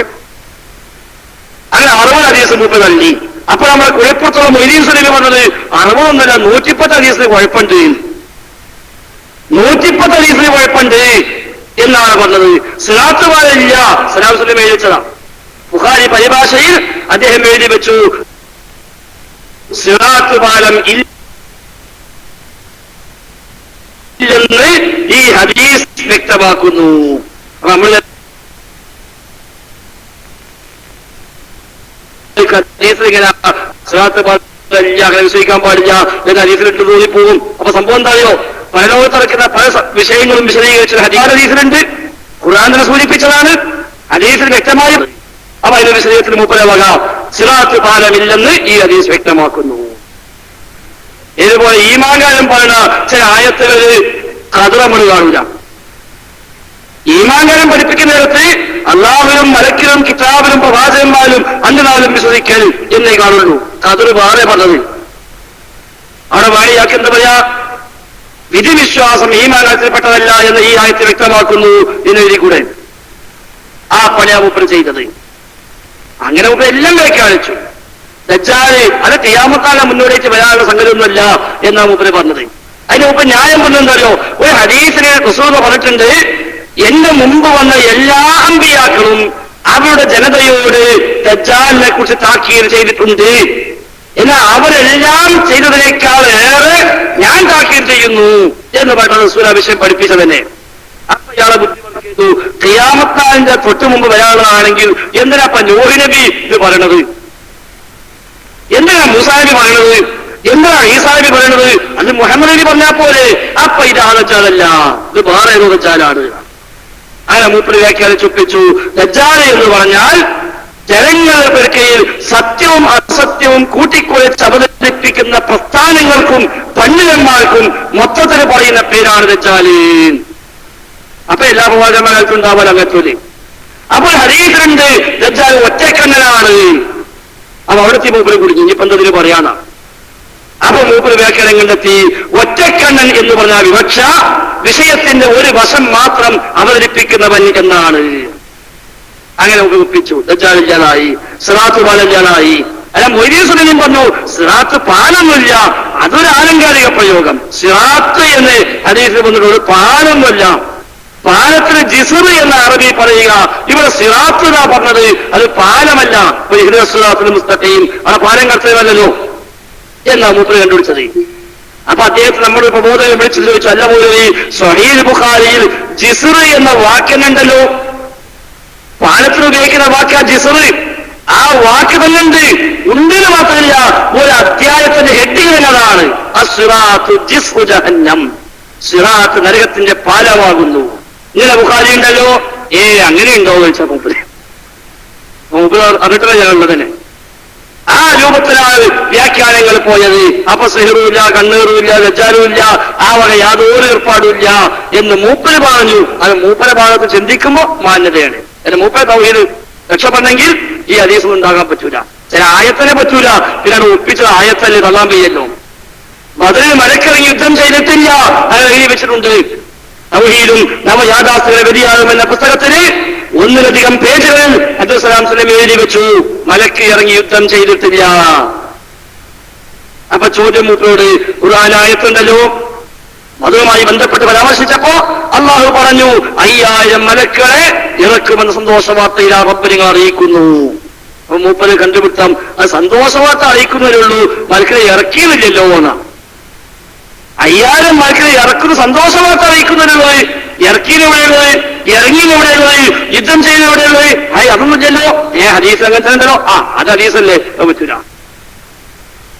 ജിബ്രീൽ അലൈഹിസ്സലാത്തു വസ്സലാം നബിയോട് ചോദിക്കുന്നുണ്ട്, ബദറിൽ പങ്കെടുത്ത ബദരീങ്ങളെ പറ്റി എന്താ നിങ്ങൾ മനസ്സിലാക്കുന്നത്? ഹബീബായ റസൂലുള്ളാഹി സ്വല്ലല്ലാഹു അലൈഹി വസല്ലം പറഞ്ഞത്, ഞങ്ങളെ കൂട്ടത്തിൽ ഏറ്റവും അഫ്ളലായവർ, ഏറ്റവും ശ്രേഷ്ഠരായവർ ബദറിൽ പങ്കെടുത്ത ബദരീങ്ങളാണ്. ജിബ്രീൽ ഇസ്ലാമിന്റെ മറുപടി, ഞങ്ങൾ മലക്കിലും അങ്ങനെ തന്നെ. ബദറിൽ പങ്കെടുത്ത മലക്കുകളാണ് മലക്കളെ കൊടുത്ത ഏറ്റവും ശ്രേഷ്ഠരായവർ എന്ന് നബി സല്ലല്ലാഹു അലൈഹി വസല്ലം റസൂലുള്ളാഹിയോട് പ്രതികരിക്കുന്നു. ആ ഹദീസ് അത് പറ്റൂല, തൗഹീദ് പറയും. അപ്പൊ യഥാർത്ഥത്തില് ആ അബ്ദുസ്സലാം സുല്ലമിയുടെ മറ്റൊരു തരത്തിലേക്കാണ് യഥാർത്ഥത്തിൽ ഇവർ ബോധപൂർവം പോയത്. ജിന്നുമാർക്ക് അഭൗതികമായി ഇടപെടും എന്നല്ല, പ്രാർത്ഥന വരെ മലക്ക് കേൾക്കും. സലാം സുലൈമി അതും പറഞ്ഞിട്ടില്ല. ഇനിയിപ്പോ ആണ് ഹുസൈമാരുടെ പോലെ പറയും ഞാൻ അയക്കാൻ പറ്റൂല കേട്ടോ എന്ന്. ഇതുവരെ വിചാരിച്ചത് വലിയ കുഴപ്പമില്ലാണ്. അപ്പൊ നിങ്ങൾ എന്ത് പറഞ്ഞു? മലക്ക് ദുആ കേൾക്കും, ഇനി വേണം നിങ്ങളും സമസ്തം ഐക്യപ്പെട്ടോളി, നമ്മളെ മുന്നിൽ വേണ്ടാണ്. കാരണം ഓരമ്മ ഐക്യപ്പെടാൻ വിചാരിച്ച ഇവിടെ എന്തോ ജിന്നൂരി കേട്ടപ്പോ അത് പണ്ട് നമ്മൾ പറഞ്ഞ വാക്കാണോ ഇപ്പൊ പോലും പറയേണ്ടത്, എന്നാ പിന്നെ നമ്മൾ ഒന്നാഴ്ച പറയാ എന്ന് നമുക്ക് ആലോചിച്ചുള്ളൂ. അത് ഇവിടുന്ന് പറയാൻ വയ്യാത്തതുകൊണ്ട് ഹറമെന്ന് അയച്ചു മാത്രം, അല്ലാതെ മൂപ്പർക്ക് ഹറമ് പോയപ്പോൾ വഹയുണ്ടായിരുന്നല്ല. പക്ഷെ ഇനി അദ്ദേഹവും പറയും നിങ്ങൾ തയ്ക്കില്ല, കാരണം ഞങ്ങൾ മനസ്സിലാക്കിയ ഒരു കുഴപ്പമില്ലാന്നാ ഹുസൈനോട് പറഞ്ഞല്ലോ, തൗഹീദ് ആർക്കും തയ്ച്ചിട്ടില്ല. ഇപ്പൊ മൂപ്പര് പറയുക, കാരണം എന്താ ദുആ മലക്കുകൾ കേൾക്കുന്ന കായക്കൂടെ പറഞ്ഞു കഴിഞ്ഞു. ആസുസുലം ഏതായാലും പറഞ്ഞു, അതിനെ കൂട്ടം വെക്കാം, നമ്മൾ കണക്കി കൂട്ടാനില്ല. അപ്പൊ ഏതായിരുന്നാലും ശരി, തൗഹീദിൽ ഗുരുതരമായ വീഴ്ചകൾ വരുത്തിക്കൊണ്ടാണ് ഏതാനും ആളുകളെ സംഘടനാപരമായി മാറ്റിനിർത്തുക എന്ന ലക്ഷ്യം നേടാൻ ശ്രമിച്ചത്. ഞാൻ അവസാനിപ്പിക്കുക അവതരണം. യഥാർത്ഥത്തിൽ ജിന്നും ശൈത്താനും സിഹറും കണ്ണൂറും ഒന്നുമല്ല ഇവിടെ പ്രശ്നം. ചില ആളുകൾ ഈ സംഘടനയിൽ കയറി വന്നുകൂടാ എന്ന് ചിന്തിക്കുന്ന വേറെ ചില മനുഷ്യന്മാരുണ്ടായിരുന്നു. എല്ലാ സ്ഥലത്തും പ്രസംഗിക്കാവോല്, എല്ലാ സ്ഥലത്തും വാദപ്രകാരത്തിന് അവര്, എല്ലാ സ്ഥലത്തും എല്ലാ ദേവാലയത്തും അവര്, എന്താ പഞ്ഞാരും വിളിക്കാത്തത് എന്ന് ചില പീജി പോലുമില്ലാതെ പീശടിക്ക് പോയ മനുഷ്യന്മാർക്ക് തോന്നി. അപ്പൊ അവര് മനസ്സിലാക്കി ഇങ്ങനെയാണ് പിന്നെ വേണ്ട, ഓൻ അങ്ങനെയാണ് കൊണ്ടുണ്ടാകും, എന്നാ പിന്നെ സൈഡാക്കുക. അതിനുള്ള പണി കുറച്ച് കാലമായി ഇങ്ങനെ തുടങ്ങിയിട്ട്. പക്ഷേ അവസാന നിമിഷത്തിൽ അവിടെ കൊണ്ടുവന്ന വിദ്യ അത് പരാജയപ്പെട്ടു എന്ന് മാത്രം. ഇവിടെ വിചാരിച്ചത്രയുന്നു എത്രപ്പോലും കത്താനയക്കുക, ഞാൻ പ്രസംഗിക്കാൻ വിളിക്കാൻ പാടില്ല എന്നാണ് പ്രഖ്യാപിച്ചു കഴിഞ്ഞാൽ മൂപ്പരാരും വിളിക്കൂല, മൂപ്പര് അവിടെ പുറത്തേക്കും. അവ പിന്നെ സംവാദം നാമൻ പിന്നെ ആരെ വിളിക്കുക, നിന്നെ വിളിച്ചോളും എന്ന് മൂപ്പര് വിചാരിച്ചതാണ്. പക്ഷെ ആളുകള് തണ്ടും തടിയും സർട്ടിഫിക്കറ്റും PhD നോക്കിയിട്ടല്ലോ ആൾക്കാരെ വിളിക്കല്. ആ വിഷയം കൈകാര്യം ചെയ്യാൻ ആരെ പറ്റുക, ഓനെ വിളിക്കും. അങ്ങനെ മുഴക്കിത്താൻ നോക്കിയത്. പക്ഷെ പിന്നെ ഞങ്ങൾക്ക് മനസ്സിലായി അസുഖം വേറെയും. കാരണം പേപ്പറിൽ ഇങ്ങനെ വരാ ഹുസൈൻ സലഫിനെ പിന്നെ പ്രസംഗിക്കാൻ വിളിക്കാൻ പാടില്ല. അപ്പൊ മനസ്സിലായി ഇത് സോക്കിട് പറയട്ടോ, ഇത് സംഗതി ജിന്നു ചെയ്താനൊന്നല്ല. ഹുസൈൻ സലഫി മുതൽ ഇങ്ങോട്ടുള്ള 20 പ്രഭാഷന്മാരത്തിൽ ഒന്നാകെ ഒരു പ്രസംഗിക്കാൻ വിളിക്കരുത്. അപ്പൊ ആൾക്കാർ ചോദിച്ചു, അല്ല ഇനി വേറെ ആരെ വിളിക്കാതെ ചോദിച്ചു. അത് വിളിക്കരുത് ഞാൻ പറഞ്ഞു. പകരം വിളിക്കേണ്ട ആരെ? പകരം ഒരു 20 ദിവസത്തിന് വേറെ ഇടി. ഏറ്റവും മുമ്പിൽ നിൽക്കുന്ന മറുപടിക്കും ഗണത്തിനും പോകുന്ന 20 ആളെ വിളിക്കരുത് പറയുമ്പോൾ നമ്മൾ ദൈവത്തർത്ഥമല്ലോ, മറുപടി പറയണമല്ലോ, സംവാദം വേണമല്ലോ. എങ്കിൽ ബദൽ ഒരു 20 ആൾ ലിസ്റ്റ് കൊടുക്കി. അപ്പൊ അതില്ല, 20 ആൾ ലിസ്റ്റ് കൊടുക്കാനില്ല. അപ്പൊ ഞങ്ങൾക്ക് മനസ്സിലായി ഇത് പ്രശ്നം വേറെ, ഇത് ദൈവത്ത് മുടക്കാനുള്ള പണിയാ, ഇത് അസുഖം വേറെയാണ്. നമ്മളെ ഓനം ഒരു അസുഖിച്ച് പോയിക്കോട്ടെ, നമ്മൾ ദൈവം ദൈവത്തും കൊണ്ട് പോവുക എന്ന് മുജാഹിദീകൾ തീരുമാനിച്ചു. അതാണ് ഈ ഒരു കൊല്ലത്തെ അനുഭവം നമ്മോട് പറയുന്നത്. അതുകൊണ്ട് നമ്മൾ വിഷയങ്ങൾ കൃത്യമായി മനസ്സിലാക്കുക. യഥാർത്ഥത്തിൽ ഇവിടെ ഒരൊറ്റ മുജാഹിദും ജിന്നിനെ വിളിച്ച് പ്രാർത്ഥിക്കാനോ സഹായം തേടണമെന്നോ അത് ശിർക്കല്ല എന്നോ ഒരു മുജാഹിദും പറഞ്ഞിട്ടില്ല. പറയുന്ന പ്രശ്നമില്ല, പറഞ്ഞാൽ അയാൾ മുജാഹിദുമല്ല, ഒരു സംശയവും വേണ്ട. അങ്ങനത്തെ പറഞ്ഞാൽ ആ മുജാഹിദല്ല. എന്തിനാ ബേജാറാകുന്നത്? ഓ മെമ്പർഷിപ്പ് ഉണ്ടായാലും സെക്രട്ടറി ആണെങ്കിലും ശരി, ഓനെ മുജാഹിദായിട്ട് നമ്മൾ കൂട്ടണ്ട. ജിന്നിനെ വിളിച്ച് ഓരക്കാലത്തും പറഞ്ഞാൽ പറയാ അപ്പുറത്ത് SSF ഉണ്ട്, അവിടെ പോയി മെമ്പർഷിപ്പ് എടുത്തോ. എന്നാ മുടിവെള്ളം കുടിച്ച ആരോടും നോക്കും ചെയ്യാം, ഏത് പണിയും പറ്റും ചെയ്യും, സുരക്ഷാമായത്തുള്ള മുദ്രയും കിട്ടും. അവിടെ പോയി നിന്നോ എന്ന് പറയും. അവിടെ നിന്നാണ് സുരക്ഷാമായത്ത് പേരുണ്ടായാൽ മതി, ബാക്കിയൊന്നും പ്രശ്നമില്ല. എന്തും ചെയ്യാം, എങ്ങനെയും പോവാം, എന്തും വിശ്വസിക്കാം, എന്തും ചെയ്യാം. പേര് സുരക്ഷാമായത്ത്. അത് മുടി കൊണ്ടാ മുടി, താടി കൊണ്ടാ താടി, വെള്ളം കൊണ്ടാ വെള്ളം. അങ്ങനെയാണോ? ഈ കേസിന്റെ വെള്ളം കൊണ്ടുവന്നു, 2 കുപ്പി വെള്ളം ഇവിടുന്ന് വെല്ലുവിളിച്ച് തരട്ടെ. ആ മറ്റേ ചങ്ങായി മുടിയെ കൊണ്ടുവന്നു. ഒരു വെള്ളം കൊണ്ടപ്പോ മറ്റേ മുടിയിട്ടുന്നു. അപ്പോഴാ ഈ ചങ്ങി കാശി മാലിച്ച് പഠിച്ചോരെ ഇതൊരു പോയത്തായല്ലോ. 2 കുപ്പി വെള്ളം കൊണ്ട് 50,000 രൂപയ്ക്ക് വിറ്റു, അത് കഴിഞ്ഞു. മറ്റോ മുടി കൊണ്ട് കോടികൾ ഉണ്ടാക്കിയിട്ട് സമൂഹത്തെ മൊത്തം മുടിച്ചു. അപ്പൊ കാസിം ആലോചിക്കുന്നത് അന്ന് ആ 2 കുപ്പി വെള്ളം കിണറ്റ് കൊഴിച്ചാൽ മതിയായിരുന്നു. പിന്നെ കാലാകാലം അതിന് മുക്കി കൊടുക്കാലോ. ഒരു പോയത്തം പറ്റിയില്ല. അപ്പുത്തമ്പള്ളിക്കും അതേപോലെ ഭീമാപ്പള്ളിക്കപ്പം അങ്ങനെയല്ലേ, ഒരു ഗ്ലാസ് വെള്ളത്തിൽ നിന്നിട്ട് കിണറ്റിക്കാൾ ഒഴിച്ചതാ. ഇപ്പോഴും കിണർന്നങ്ങനെ മുക്കിക്കൊണ്ടു കൊടുക്കുക എന്ന പണി ചെയ്താൽ മതിയായിരുന്നു. 2 കുപ്പി വെള്ളം കൊടുത്തിട്ട് ഒന്ന് ദാൽഹുദയിലും ഒന്ന് പട്ടിക്കാട് ജാമ്യയിലും കൊണ്ട് ഒഴിച്ചാല് കാലാകാലത്തിന് വരുമാനമായി. പക്ഷെ മുപ്പത് അന്ന് തൽക്കാൻ 50,000 രൂപ ആവശ്യമുണ്ട്. അപ്പൊ അതിന് വീട്ടിൽ നിന്ന് പോരുമ്പോ 2 കുപ്പി വെള്ളം കൈക്ക് പിടിച്ചു. ഇന്നിപ്പോ മനുഷ്യന്മാരെ കുപ്പിയിലാക്കാൻ ഈ കുപ്പിയും കൊണ്ട് പോവുക നല്ലത് എന്ന് മനസ്സിലാക്കി അതാണ് പറഞ്ഞു 50,000 രൂപയും കിട്ടി. 30 കയറി വെക്കാൻ ആവശ്യം കഴിച്ചത്. അപ്പോഴാണ് മറ്റോ മുടി ചെയ്തത്. മുടി വന്നു മാത്രമല്ല, എത്ര കോഴി ഉണ്ടാക്കിയത് മൂപ്പർക്കോ അറിയാം, ആർക്കും അറിയാം. ഇപ്പൊ അവസാനം പറഞ്ഞേക്കണം അമ്മൂന്റെ മുടിയാണ്. നമ്മൾ അന്നേ പറഞ്ഞത് ഏതോ പമ്പുള്ളതാണ്. ഓളെ പേര് നമുക്ക് ഇപ്പോഴും മനസ്സിലായിട്ട് നോക്കണം. ഇപ്പൊ അവസാനം മുടിയന്മാരെ ഉള്ളിൽ തന്നെ പുറത്തു കയറി ഓരോരുത്തരും ഇങ്ങനെ മുടിക്കച്ചവടക്കാരും മുടി പ്രചാരകരുമായിരുന്ന ആളുകൾ അവർ തന്നെ ജിഷാൻ മാഹി എന്ന് പറയുന്ന ഏറ്റവും വലിയ AP സുനിന്റെ ഏറ്റവും വലിയ ഫിത്നക്കാരൻ എല്ലാരും വിളിച്ച് ക്ലിപ്പുണ്ടാക്കാൻ പടിയാവോന്. എല്ലാരും വിളിച്ചിട്ട് ക്ലിപ്പുണ്ടാക്കുന്ന ഏർപ്പാടാ പോലെ ഉണ്ടായിരുന്നത്. നമ്മളൊക്കെ വിളിക്കും, ജാഹിദികളെ വിളിക്കും, അല്ലാത്തവരെ വിളിക്കും, എല്ലാരെയും വിളിച്ച് റിക്കാർഡ് ചെയ്യാം, ക്ലിപ്പാക്കി മാറ്റാം. അതായത് ജിഷാന്റെ പണി. ഓനെ പോയി നോക്കി. അങ്ങനെയാണ് എനിക്ക് ബോംബെയിൽ ഒന്ന് പോകണില്ല. ഓൻ തന്നെ വിശ്വസിച്ചാണ് ആത്മഹത്യ. പേരോടിന്റെ മാതിരി അലവീൻ ഔസാദൊന്നും പണ്ടേ വിശ്വസിച്ചിട്ടില്ല. പേരോടൊന്ന് വിശ്വസിച്ചു. ഒരു വലിയ ആവേശത്തിലാണ് സനതൊക്കെ വായിച്ച് ഇതാ AP ഉസ്താദിന്റെ കയ്യിലേക്ക് എത്തിയ സനദ് വായിക്കുന്നതൊക്കെ പറ്റും. മൂപ്പര് ഭയങ്കര ആത്മാർത്ഥമായിട്ടാണ് അന്ന് രംഗത്ത് വന്നത്. AP ഉസ്താദ് പറ്റിക്കൂലാതാ മൂപ്പര് വിചാരിച്ചത്. പക്ഷെ നൗഷാദും മലസക്കാർക്ക് അന്നേ അറിയാം ഇത് വലിയ കഴിയുമ്പോന്നില്ല. മൂപ്പര് ഇതിലും വലിയ കാട്ടുന്ന ആളല്ലേ, പിന്നിലിപ്പൊരു മുടി എന്ന് ഓർക്ക് തിരിയാണ്. ഓന് വല്ലാണ്ടായ്മ അലിവിൽ ഇറങ്ങിയ നൗസാദ് പിന്നെ എന്തായാലും ശരി ഒരു പൈസ ഉണ്ടാക്കിയാൽ മതി. അപ്പൊ മുടിങ്ങി മുടി എന്തായാലും വേണ്ടില്ല, എന്തേലും വേണം എന്നെനിക്ക് ഓനയിമ കൂടി. ജിഷാനല്ല, ഓൻ ഒരു കുപ്പി വെള്ളം ഖത്തറിൽ കൊണ്ടുപോയി. ഓൻ ഖത്തറിലെ ജോലി. ഒരു കുപ്പി വെള്ളവുമായി പോയി ആ റൂമിലവിടെ സൂക്ഷിച്ചു. ജോലിക്ക് പോകുമ്പോ ആ കുപ്പി ഇട്ടൊന്ന് ചുംബിച്ചിട്ടാണ് ഓൻ ജോലിക്ക് പോവുക. അത്ര വലിയ ഖുറാഫിന്ന് ഓന്. അങ്ങനെയാണ് ഈ മുസ്ലിം പാലൊക്കെ വന്നപ്പോ ഇവൻ ആലോചിച്ചു ഇങ്ങനെയാണെങ്കിൽ ഒന്ന് അന്വേഷിക്കണമല്ലോ. അങ്ങനെയാണ് ഓൻ ബോംബെക്ക് വണ്ടി കയറിയത്. അത് മുടി കെട്ടിയ അബുദാബിയിലാണെങ്കിലും അത് അടിവേ ബോംബെയാണ് അവർക്ക് എല്ലാവർക്കും അറിയാം. അങ്ങനെ ബോംബെയിൽ ആള് കയറ്റി അവിടെ ഇങ്ങനെ ഇറക്കി. അങ്ങനെ ബോംബെയിൽ പോയി ഈ ചങ്ങായി ചെന്ന് കണ്ടു. ജാലിയൻവാല എന്ന് പറയുന്ന മനുഷ്യനെ പോയി കണ്ടു. ഇഖ്ബാൽ ജാലിയൻവാല ബോംബെയിലെ ചോറ് ബസാറിൽ ഒറ്റ സ്ഥലത്ത. അവിടെ ചോറ് ഇവിടെ അതിലും പോലെ ചോറ്, 2 ചോറ് ഒത്ത എളുപ്പമുണ്ടല്ലോ. അങ്ങനെ ബോംബെ ചോറ് ബസാറിൽ പോയി ഈ ചങ്ങായിനെ വീട്ടിൽ ചെന്നു. വീട്ടിൽ ചെന്നപ്പോ ഇയാളെ കിടക്കുന്ന കട്ടിലിന്റെ ചുവട്ടൊരു കെട്ടുമുടി, റസൂലുള്ളാഹിന്റെ മുടി ഒരു കെട്ടൊന്നായിട്ട് കിടക്കുന്ന കട്ടിലോട്ട്. ഷെൽഫ് തുറന്നപ്പോ അതില് ഫുള്ള് മുടി. നല്ല വെച്ചല്ലേ, ഒരു മുടക്കൂല്ലല്ലോ. ഏതെങ്കിലും ബാർബറേറ്റ് പോയി ഒത്താൽ മതി, വെറുതെ ഇട്ടും. കാരണം ഓരോന്ന് ഒഴിവായി കിട്ടിയ മതി സാധനം. ഇതൊക്കെ കൊണ്ടുവന്ന് മൂപ്പര് കെട്ടാക്കി പല വലുപ്പത്തിലാക്കി ഇങ്ങനെ വെച്ചേക്കാം. ഇതെന്താ അവസ്ഥ? വലുപ്പം കൂടുതൽ അതിങ്ങനെ വലുതാവും. നമ്മൾ പകരം ഉസ്താദ് പറഞ്ഞില്ലേ, ഓരോ മാസത്തിലും 1.5 മുതൽ 2.8 വരെ സെന്റിമീറ്റർ വളർന്നുകൊണ്ടിരിക്കുന്നു. ഇപ്പൊ വളർച്ചയില്ല, ഒന്നുമില്ല, ഇപ്പൊ തളർച്ചയേ ഉള്ളൂ. ഇപ്പൊ സ്വപ്നം കാണില്ല, മര്യാദക്കിനെ കാഴ്ചയില്ല, എന്താ സ്വപ്നം കാണുന്നത്. അവിടെ എത്തിയ അവസാനം ഇവൻ ചെന്നപ്പോൾ ആ കട്ടിന്റെ ചുവട്ട് മുടി, ഷെരിഫിലൊന്നാകാൻ മുടി, ഇയാൾക്കാളെ മൂത്തൊരു മുടി കൂടി ചെയ്യുന്നു.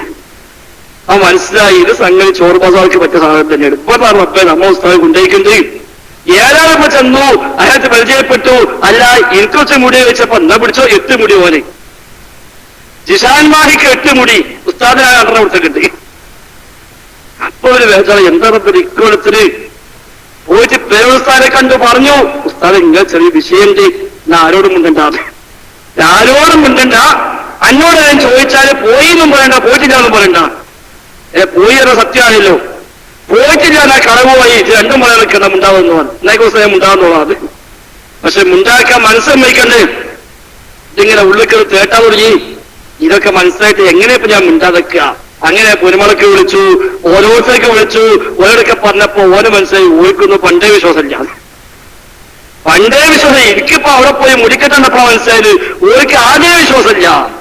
അങ്ങനെയാണ് ഓമ്പ് തുറന്ന് വന്നിപ്പോ പാളയത്തിന് പടേ. ഇപ്പൊ ചർച്ചയില്ല, മുടി കത്തോ കത്തില്ല ചർച്ചയില്ല. ചിലപ്പോ മർക്കസിനെ കത്താൻ നിൽക്കുന്നത്. ഇപ്പൊ മുടി കത്തല് മർക്കസ് ഒന്നായി കത്തുക. ഇനിയിപ്പോ അയാൾക്ക് മുടി കത്തോല്ല, ചർച്ചയ്ക്ക് പ്രസക്തി ഇല്ല. പണ്ട് പോലെ കുല്ലും കത്തിച്ചോ കഥ പറഞ്ഞ പോലെയാണ്. മാമാന്റെ ഓല മേഞ്ഞ പുല്ല് മേഞ്ഞ വീടൊന്നായ കത്തി ഈ പിടിച്ചു. അപ്പൊ മാമ എന്നിട്ട് മോനെ പറഞ്ഞു, ഉസ്താദിന്റെ പെര കത്തി ഉസ്താദിച്ച് പുല്ലും കത്തിയോ ചോദിച്ചു. പുല്ലും കത്തിച്ച ഫുള്ള് കത്തിയതാണ്. മാമരട്ടെ പുല്ലും കത്തി എന്താ മോനെ പേര കത്തിയവര് പുല്ല് കത്താതൊക്കെ വെച്ച് എന്ന് പറഞ്ഞ പോലെ ഇപ്പൊ ഇനി മുടി കത്തോളത്തിലെ ചർച്ചയ്ക്ക് പ്രസക്തിയില്ല. ഒന്നാമത് ഈ പിടിച്ചേക്കാം. ആവട്ടെ, ഏതായിരുന്നാലും ശരി, നമ്മൾ മനസ്സിലാക്കുന്നത് നമുക്ക് നമ്മുടെ തേട്ടങ്ങൾ നിർവഹിക്കുവാൻ, നമ്മുടെ ആവശ്യങ്ങൾ അവതരിപ്പിക്കുവാൻ നമ്മെ കാണുന്നവൻ, നമ്മെ കേൾക്കുന്നവൻ, നമ്മുടെ വഴി പറയുന്നവൻ, നമ്മുടെ കൽ പറയുന്നവൻ റഹ്മാനായ റബ്ബല്ലാതെ റബ്ബിനൊരു പടപ്പുമില്ല എന്ന കാര്യത്തിൽ സംശയമില്ല. ദുആ ചെയ്താൽ ഒരു മലക്കും കേൾക്കൂല, ഒരു ശൈത്താനും കേൾക്കൂല, ഒരു വലിയും കേൾക്കൂല, ഒരു നബിയും കേൾക്കൂല. ദുആ കേട്ട് ഉത്തരം ചെയ്യുന്നവൻ അമ്മൻ യുജീബുൽ മുദ്ററ ഇദാ ദഅാഹു വയക്ഷിഫു സൂഅ അൻഹു വയജഅലുകും ഖുലഫാഅൽ അർദ് അഇലാഹും മഅല്ലാഹ്. തേടിയാൽ തേട്ടം കേട്ടുത്തരം ചെയ്യുന്നവൻ റബ്ബല്ലാതെ മറ്റാര് എന്നല്ലാഹു ചോദ്യം. ഇല്ല റബ്ബേ, ആരുമില്ല, ആരുമില്ല റബ്ബേ, നീ മാത്രമേ ദുആ കേൾക്കൂ. നീയാണ് സമീഉദ് ദുആ, നീയാണ് മുജീബുദ് ദുആ, നീ എല്ലാത്തൊരു പടപ്പും ദുആ കേൾക്കില്ല റബ്ബേ. അതുകൊണ്ട് ഹസ്ബി അല്ലാഹ്, എനിക്കല്ല മതി, ഹസ്ബുനല്ലാഹ്, നമുക്കല്ലാഹു മതി, അലൈഹി ഫല്യതവക്കലുൽ മുതവക്കിലൂൻ. ആ റബ്ബിന്റെ മേൽ തവക്കുലാക്കാനാണല്ലോ അല്ലാഹു കൽപ്പിച്ചത്. എല്ലാം റബ്ബിൽ ഏൽപ്പിക്കുക. ആരും പരിഹസിച്ചാലും, ആരെങ്ങനെ വിളിച്ചാലും, ആര് ജിന്നൂരി എന്ന് പറഞ്ഞാലും, ആരാക്ഷേപിച്ചാലും നമ്മൾ റബ്ബിലേക്ക് തവക്കുലാക്കി റബ്ബിൽ ഏൽപ്പിച്ച് തൗഹീദ് അടിവെച്ച് ജീവിച്ച് മുന്നോട്ട് പോവുക. റഹ്മാനായ റബ്ബ് അനുഗ്രഹിക്കുമാറാവട്ടെ. ആമീൻ എന്ന പ്രാർത്ഥനയോടെ ഈ ആമുഖ സംസാരം അവസാനിപ്പിക്കുന്നു. ഇൻഷാ അല്ലാഹ് ഇനി ഇതുമായി ബന്ധപ്പെട്ട സംശയ നിവാരണങ്ങളാണ് എല്ലാ മുഖാമുഖത്തിലും നാം സൂചിപ്പിക്കാറുള്ളത് പോലെ ആത്മാർത്ഥമായി ഒരു വിവാദം ഉണ്ടായപ്പോൾ ആ വിവാദത്തിന്റെ യാഥാർത്ഥ്യം എന്ത് എന്ന് മനസ്സിലാക്കാൻ ദീനിയായ താല്പര്യത്തിൽ മാത്രം ചോദ്യങ്ങൾ ഉന്നയിക്കുക. അതാണ് നമുക്ക് ആവശ്യം. അല്ലാത്ത ചോദ്യങ്ങൾ നമുക്കൊരിക്കലും ആവശ്യമില്ല. ദീനിയായ വിഷയത്തിൽ എന്താണ് പ്രമാണങ്ങളുടെ നിലപാട്, എന്താ ഇതിൽ ശരി എന്ന് ന്യായമായി മാന്യമായി ചോദിക്കാനും അറിയാനും അന്വേഷിക്കാനും ഉള്ളവർക്കാണ് ഈ വേദി. പ്രത്യേക നിബന്ധനയൊന്നുമില്ല. അങ്ങനെ ചോദിക്കാം, ചോദ്യം കഴിഞ്ഞ അടുത്താൾ കൊടുക്കുക, അത് കഴിഞ്ഞ അടുത്താൾ കൊടുക്കുക, പിന്നീടുള്ള ആളെ കൂടി പരിഗണിക്കണം എന്ന് മാത്രമേ ഉള്ളൂ. മുമ്പിൽ കസേരയുണ്ട്. ചോദിക്കാൻ ഉദ്ദേശിക്കുന്ന ആളുകൾക്ക് ഇവിടെ വന്നിരിക്കാം. പരമാവധി ചുരുക്കി സമയമൊതുക്കി ചോദ്യങ്ങൾ ഉന്നയിക്കുക. ഇൻഷാ അല്ലാഹ് ഉള്ള കഴിവനുസരിച്ച്, ഉള്ള അറിവനുസരിച്ച് മറുപടികൾ നൽകാം. അറിയില്ലെങ്കിൽ അറിയില്ല എന്ന് പറയും. അത് ഇൻഷാ അല്ലാഹ് പിന്നീട് പഠിച്ച് അന്വേഷിച്ച് പിന്നീട് അറിയിക്കുകയും ചെയ്യാം എന്ന് കൂടി സൂചിപ്പിക്കുന്നു. കൂടെ ഒന്ന് രണ്ട് വിഷയം സൂചിപ്പിക്കാനുള്ളത്, നമ്മുടെ ഒരു പ്രവർത്തകൻ ഇരുമ്പിളിയത്തുള്ള ഷറഫുദ്ദീൻ എന്ന പ്രവർത്തകൻ ഒരു അസുഖമായി ഓപ്പറേഷൻ കഴിഞ്ഞ് അദ്ദേഹം വിശ്രമത്തിലാണ്. അല്ലാഹു സുബ്ഹാനഹു വ തആല അദ്ദേഹത്തിന് പൂർണ്ണമായ ശിഫ നൽകി അനുഗ്രഹിക്കുമാറാവട്ടെ. എല്ലാ പ്രയാസങ്ങളിൽ നിന്നും റഹ്മാനായ റബ്ബ് അദ്ദേഹത്തിന് മോചനം നൽകി അനുഗ്രഹിക്കുമാറാവട്ടെ. അതോടൊപ്പം നമ്മുടെ ഈ പരിപാടിയുമായി ബന്ധപ്പെട്ട് ഇതിന്റെ ആവശ്യങ്ങൾക്ക് വേണ്ടി സംഘാടകർ നിങ്ങളെ സമീപിക്കും. നമുക്കറിയാവുന്ന പോലെ നമ്മുടെ എല്ലാ പരിപാടിയും ഇപ്പോൾ അങ്ങനെയാണ് നടക്കാറുള്ളത്. നമ്മുടെ ഓരോ പരിപാടിയും എല്ലാവരും കൂടെ കൂടി എല്ലാവരും സഹകരിച്ച് അത് പൂർത്തിയാക്കുക എന്ന നയമാണല്ലോ നമുക്കുള്ളത്. അതുകൊണ്ട് ഇതിന്റെ സംഘാടകർ നിങ്ങളെ സമീപിക്കുമ്പോൾ ഇതിന്റെ ചെലവിലേക്ക് ആവശ്യമായ ഒരു വിഹിതം നമ്മളൊക്കെ കൊടുക്കുക.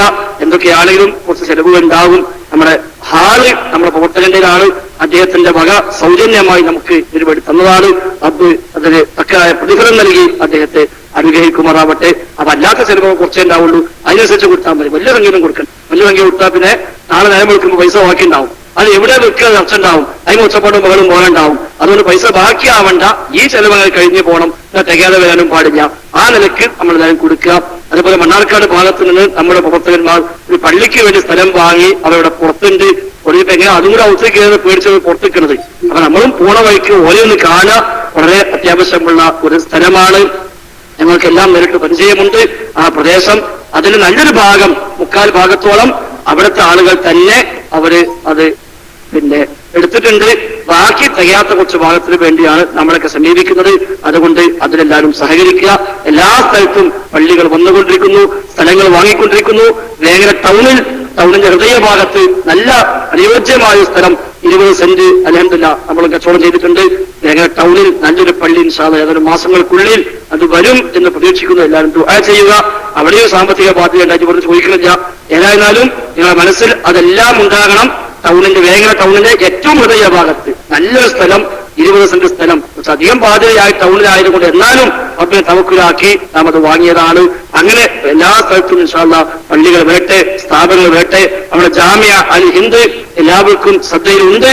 ഇൻഷാ അല്ലാഹ് അതിലെ ഭൂമി ഈ ഏതാനും ദിവസങ്ങൾക്കുള്ളിൽ നമ്മുടെ പേരിൽ രജിസ്റ്റർ ചെയ്യാൻ പോവുകയാണ്. നിർമ്മാണ പ്രവർത്തനങ്ങൾ ഏതാനും ആഴ്ചകൾ കൊണ്ട് നമുക്ക് ആരംഭിക്കാൻ കഴിയും.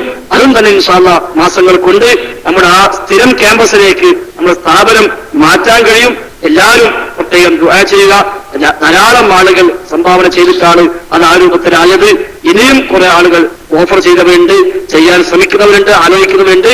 അവരൊക്കെ അവസരമുണ്ട്, എല്ലാവരും ഉപയോഗപ്പെടുത്തുക. എല്ലാ അർത്ഥത്തിലും ഒരു ഒറ്റക്കെട്ടായി കൂട്ടായ്മയോടുകൂടി എല്ലാ ഫിത്നകളെയും നമ്മൾ മുൻകൂട്ടി കണ്ട് ഇഖ്ലാസോടുകൂടി ശരിയായ നിയത്തോടുകൂടി നമ്മൾ മുന്നേറുക. അല്ലാഹു സുബ്ഹാനഹു വ തആല അനുഗ്രഹിക്കുമാറാവട്ടെ. റബ്ബനാ ആതിനാ ഫിദ് ദുനിയ ഹസന വഫിൽ ആഖിറതി ഹസന വഖിനാ അദാബന്നാർ. ആമീൻ ബിറഹ്മതിക യാ അർഹമർ റഹീമീൻ. അസ്സലാമു അലൈക്കും വറഹ്മത്തുള്ളാഹി